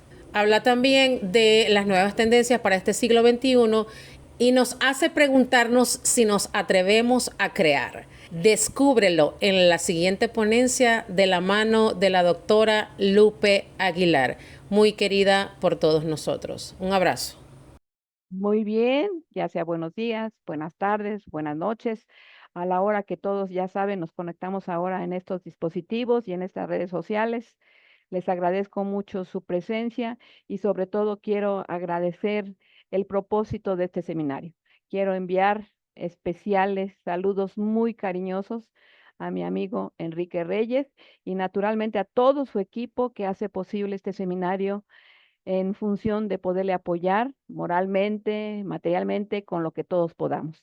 Así que quiero compartir con ustedes el día de hoy un tema que ya he venido tratando, sobre todo en mis clases de maestría y doctorado, sobre cómo la recreación en este siglo XXI, y eso lo digo mucho por los programadores, porque somos nosotros los responsables de esta cuestión de lo que vamos a estar haciendo en el siglo XXI, cómo la recreación tiene que seguir contribuyendo a la felicidad, al bienestar, al desarrollo humano. Hay una situación que ya nos comentaba a principios del siglo XXI, Mihaly Csikszentmihalyi, que por cierto tiene unos pocos meses de haber fallecido, en el que decía que ya era tiempo que el individuo se ubicara en la búsqueda de la felicidad. Y creo que para aquellos que somos, sobre todo, ¿cómo se dice?, muy dados a esta cuestión de la recreación, las actividades al aire libre, sabemos que la búsqueda de la felicidad, la recreación puede ser un elemento sustantivo, contribuyente en el logro de la felicidad. Sin embargo, es precisamente el tiempo libre y esta reflexión, y muchos de los que me conocen saben que estoy muy en contra de dar recetas, porque obviamente los individuos todos somos diferentes, pero sí me obligo siempre a hacer reflexiones que nos puedan ubicar en la importancia que tenemos los programadores, los planeadores, los que nos dedicamos a las áreas del tiempo libre, que es toda la gente que está en turismo, recreación, deporte y cultura, que son los ámbitos del tiempo libre. Pero es sobre todo el tiempo libre un ingrediente clave para la felicidad, ya que precisamente este nos proporciona la oportunidad para conectarnos con personas que queremos, para desconectarnos precisamente de cosas que no queremos, para disfrutar, para combatir el aburrimiento, para una serie de situaciones que precisamente la vida cotidiana y peor aún, la vida de la era digital nos está proveyendo. Entonces, por esto es tan importante, ¿verdad?, que en el siglo XXI nosotros primero reflexionemos en que ya no tenemos al mismo sujeto, incluso ya rebasamos la cuestión de la generación cristal, ya está la generación beta, de acuerdo a las Naciones Unidas, que vienen prácticamente, como lo dice, ¿no? Beta, con un chip beta incluido y nacido con ellos, y que esto representa incluso un reto mismo para aquellos que programamos la recreación. Por eso la primera reflexión que quiero hacer es precisamente que el tiempo libre y la recreación tiene una serie de retos múltiples precisamente en el siglo XXI. ¿Cuáles son estos retos que voy a tocar de manera rápida. Sé que el tiempo es oro, pero también quiero que quede esto claro. Obviamente, una serie de síndromes emergentes que están relacionados precisamente con el impacto a la recreación. Síndrome, y que, como lo comenté en la otra diapositiva, dirigida a los comportamientos digitales. Y naturalmente eso nos lleva a necesidades cambiantes de los sujetos con los que nosotros vamos a cambiar. Por lo pronto, por lo que es importante ver cuál va a ser, ¿verdad?, el impacto que tiene la recreación en estas nuevas necesidades. Y algo que espero me dé tiempo en estos 20, 25 minutos, algo que tenemos que empezarnos a plantear los que nos dedicamos a la recreación. Vienen nuevas profesiones que ni siquiera nos estamos imaginando, que van a estar precisamente vinculadas a la satisfacción de estos síndromes, a la satisfacción de estas nuevas necesidades. Entonces, por ejemplo, voy a hablar un poquito de los síndromes emergentes y lo que tienen impacto en la recreación. El síndrome de la cabaña. Este se refiere al aislamiento social y dependencia de la tecnología.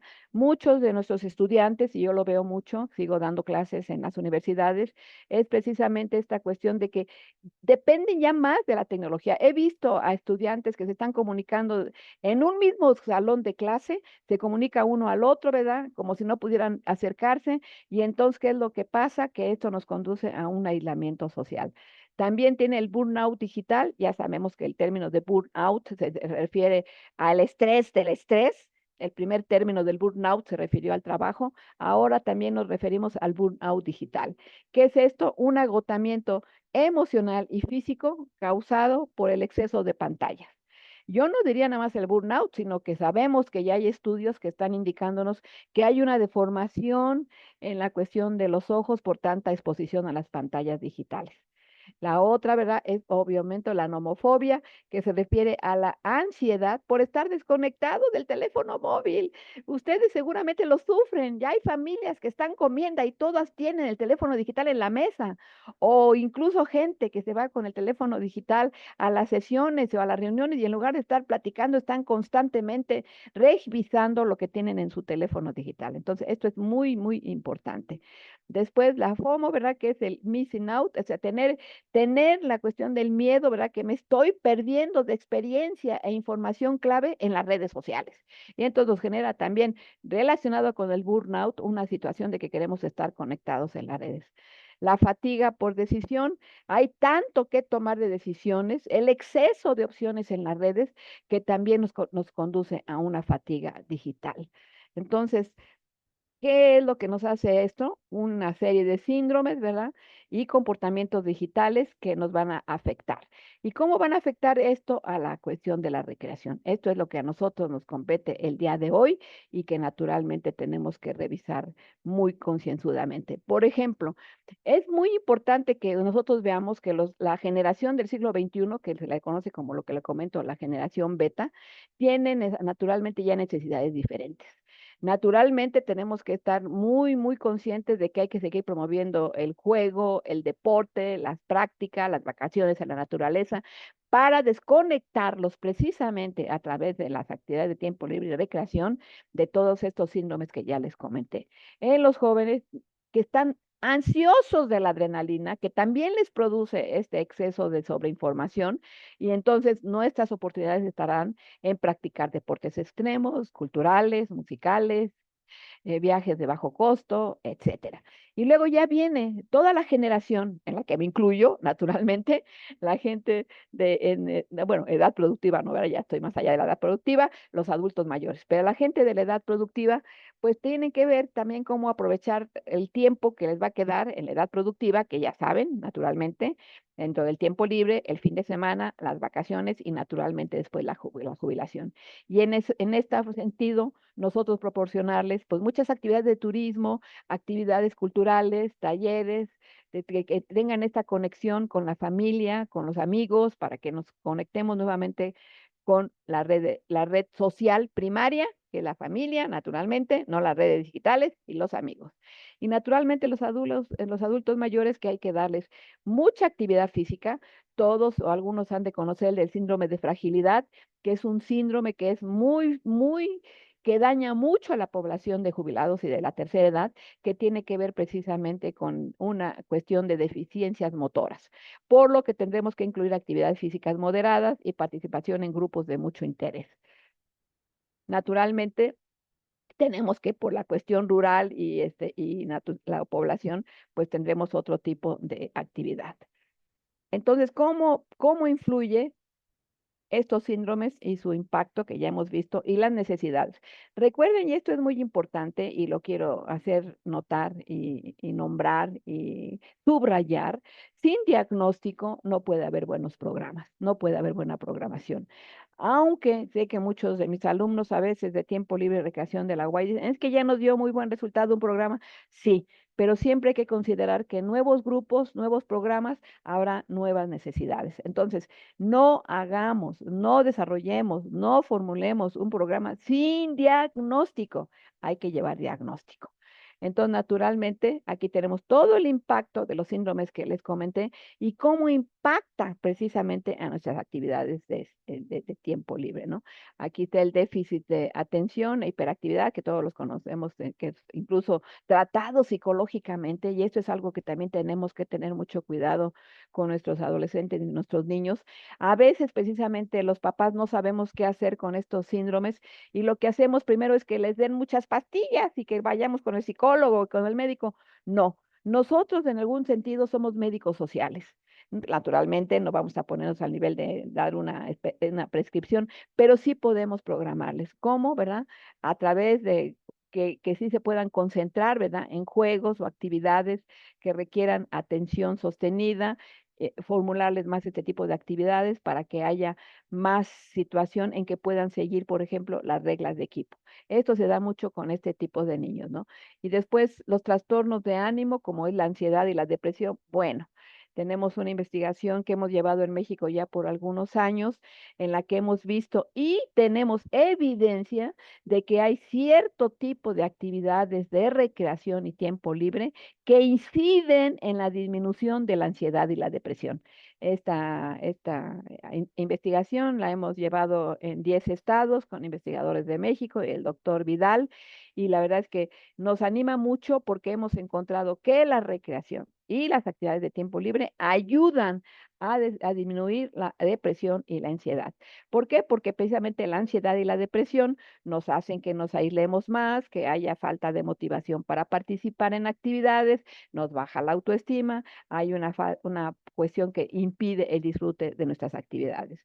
Después, naturalmente, trastornos del espectro autista, que todos los conocemos, que son niños, ¿verdad? Que hay que tratar de promover mucha su participación en estos juegos, ¿verdad? Que son tan importantes para que ellos vayan desarrollando más atención. A mí me place mucho decir que, bueno, muchos de ustedes saben que aparte de que mi alma mater es la Universidad YMCA, también trabajo para la Universidad del Fútbol y Ciencias del Deporte en México, y esta universidad ya tiene una liga de fútbol para individuos con deficiencia intelectual.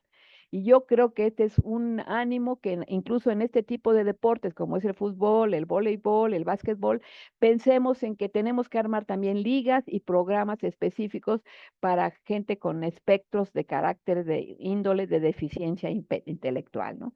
¿Y qué decimos de la obesidad? Estoy segura que mi amigo Oscar Incarbone, que tiene toda esta gran amplia gama de la preocupación de Actívate en contra de la cuestión del sobrepeso. Entonces, estos son precisamente algunos de los síndromes, ¿verdad?, que siguen afectándonos en los jóvenes, los trastornos de ansiedad, como ya lo dije, la cuestión de la depresión, el de los trastornos alimentarios, los trastornos del burnout, que todos los síndromes afectan, ¿sí?, la participación de todos estos sujetos, ¿verdad?, en los adolescentes, los jóvenes, los adultos. ¿Por qué? Porque evitan situaciones sociales, tienen miedo a ser juzgados, tienen miedo para buscarse una pareja, disfrutar y relajarse.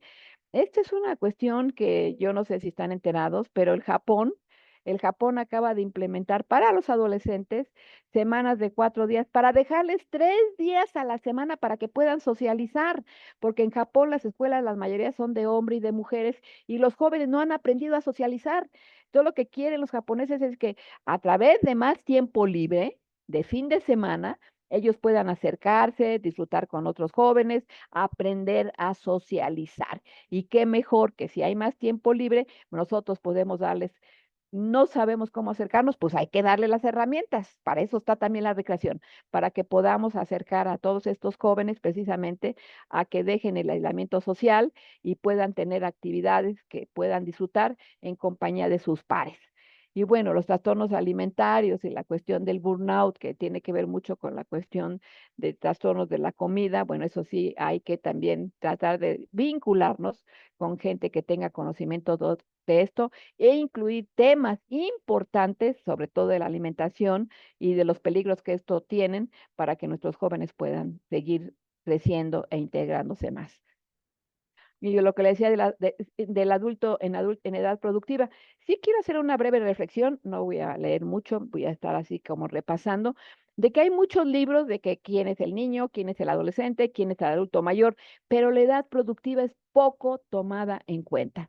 Y esto es algo que nosotros no podemos soslayar. Hagan de cuenta que los libros de carácter social omiten que los 30, los 40, los 50 y es la edad productiva de la gente. Entonces, la gente en edad productiva, que es precisamente donde toman decisiones de trabajo, de familia, de casarse, si no, de residencia, pues también es el tiempo libre una oportunidad para que estos periodos y años de la edad productiva, pues sean precisamente años de felicidad, de bienestar y que puedan naturalmente siendo muy, muy felices, ¿no? Entonces aquí está, ¿verdad? La cuestión de que se alejen del aislamiento social, que eviten la cuestión del miedo a ser juzgados, que todo esto, fíjense bien, todas estas cosas de impacto en las actividades de tiempo libre pueden convertirse en objetivos de nuestros programas, ¿sí?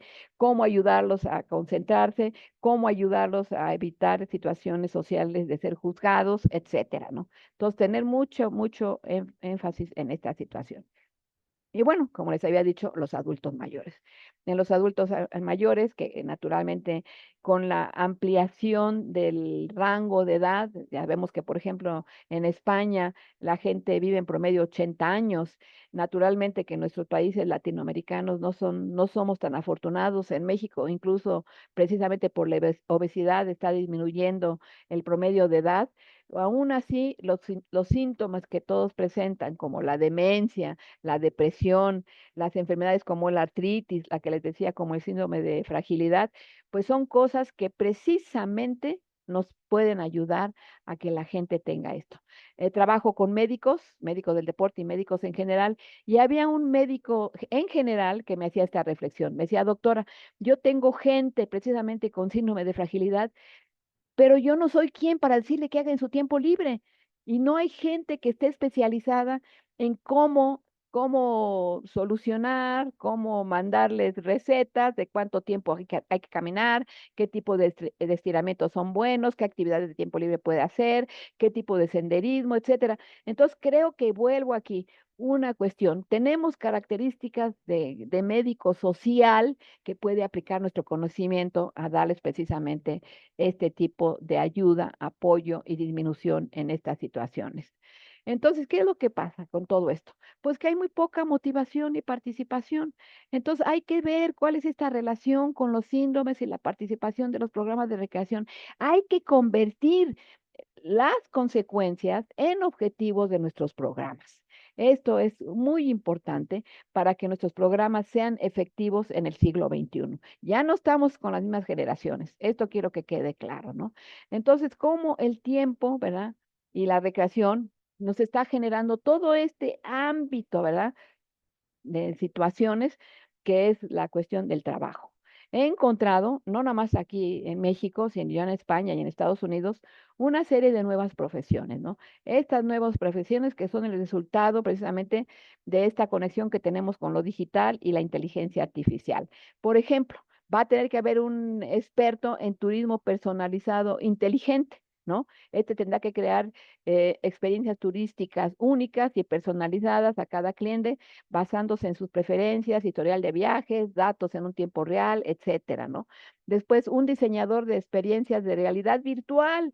Imagínense, ¿no? Ya tenemos que estar pensando que la gente tendrá que también, tenemos que abrirnos a la posibilidad de que tendremos que haber programar experiencias virtuales que transporten a la gente a diferentes sitios turísticos que quizás por cuestión económica o física no puedan acudir.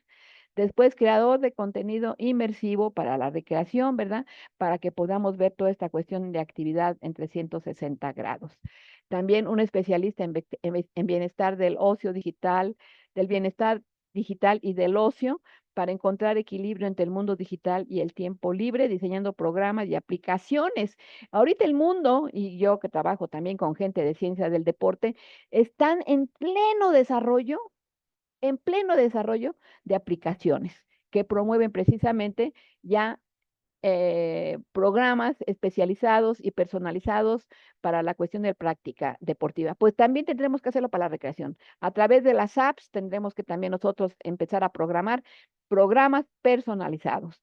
Después, creador de juegos y simulaciones educativas en simuladores también. Nosotros tenemos en la Universidad del Fútbol un simulador profesional en los veranos para los niños y es un exitazo. ¿Qué es lo que les ofrecemos a los niños? La oportunidad de tener un campamento en los que van a vivir la experiencia de un jugador de fútbol profesional. No saben qué éxito es, ¿eh? Qué éxito es. Entonces, esta cuestión de la cuestión de simuladores hay que considerarlo como incluso un área de oportunidad para nosotros, vigentes todavía con esta mente que tenemos ahora. Después, el especialista en inteligencia artificial para la gestión, que también analizar el rendimiento, ¿verdad?, de los atletas, de nosotros, en entrenamientos y cómo prevenir que no decaigamos en esto. El otro que es un guía turístico con la realidad aumentada, fíjense bien, ya no es un guía turístico nada más que sepa de los lugares, sino cómo hacer que las experiencias sean inmersas y tengamos realidad aumentada, el entrenador deportivo que va a seguir y el gestor cultural. Bien, todo esto, ¿verdad?, nos da una gama de nuevas profesiones. Voy ahorita a entrar en una reflexión también rápida de decir, ¿verdad?, cómo son estas profesiones. Bueno, siguen aquí la cuestión del especialista en metaverso y la cuestión del futuro del trabajo, que esta es una reflexión que hago muy amplia con mis alumnos, pero que yo sí quiero comentar algo sobre esto, que es la cuestión del UBI, que es el salario universal. El joven, porque fue un joven que inventó el chat GPT, hizo una investigación en Estados Unidos con 1,000 personas en las cuales ya no tuvieran que trabajar.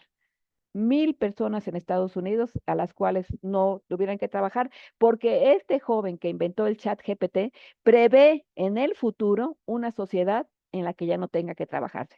Pero entonces, ¿qué va a pasar con el ingreso? Entonces, el ingreso se tiene que plantear, ya la comunidad europea está pensando cómo hacer propuestas a las grandes corporaciones que están desarrollando inteligencia artificial para que se considere como un elemento en este desarrollo el salario universal, que en inglés Universal Basic Income, que tendría que considerarse para el futuro. Y esto nos dará, no muy lejos, ellos están previéndole para el 2050, 2060, la cuestión de una sociedad sin trabajo.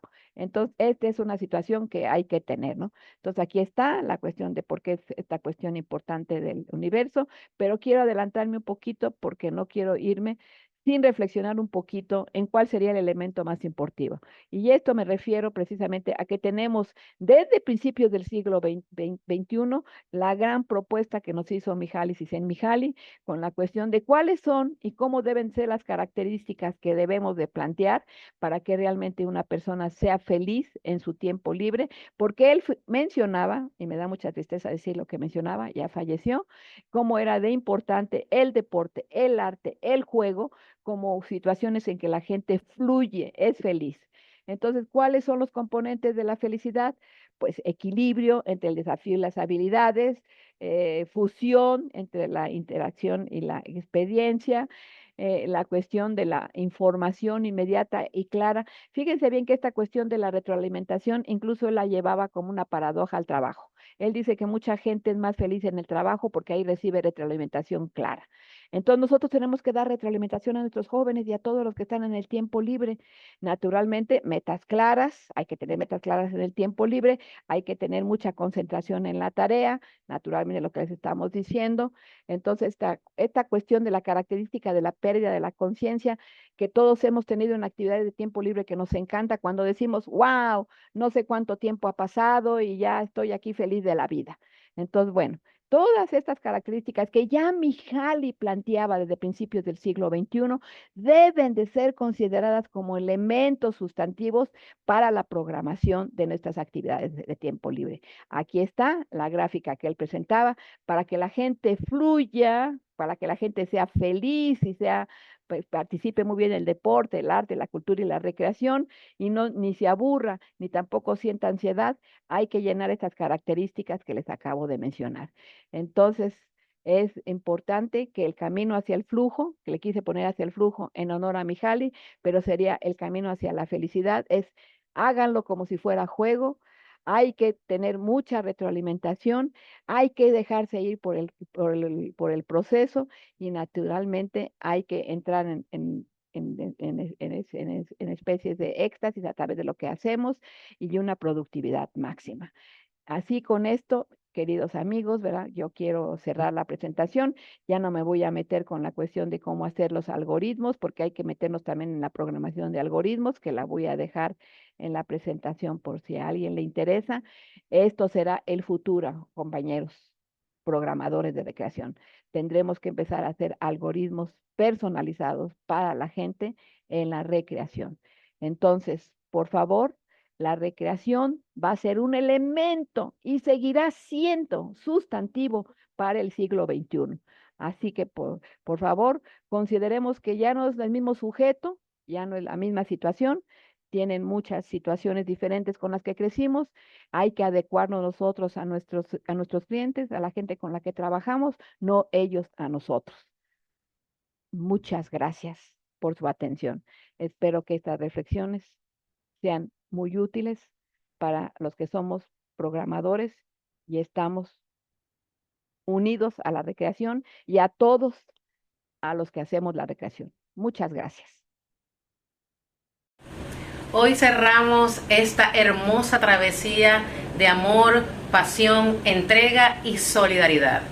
Enrique, hemos hecho todo esto por ti y para ti, sobre todo representando la comunidad de la recreación, como ha sido baluarte fundamental para la organización de muchísimos eventos, y este es por y para ti. Queremos para ustedes el mayor agradecimiento desde lo más profundo de nuestros corazones por su gran entrega para este evento. Los que participaron como ponentes, los que han visualizado las clases y quienes de una u otra manera han hecho parte de esta iniciativa. El día de hoy cierran 3 días de maravillosas experiencias a través de la voz de expertos de toda Latinoamérica y España. Muchísimas gracias a todos, fuerte abrazo desde Venezuela y recuerden, esto es un acto de solidaridad para con el profesor Enrique y esperamos poder tener la mayor cantidad de certificaciones para poder recaudar los fondos para el tratamiento médico del profesor Enrique. Esto por tu salud, esperamos tenerte de vuelta y 100% activo. Me despido de ustedes, un abrazo, Carlex Sánchez para servirles siempre.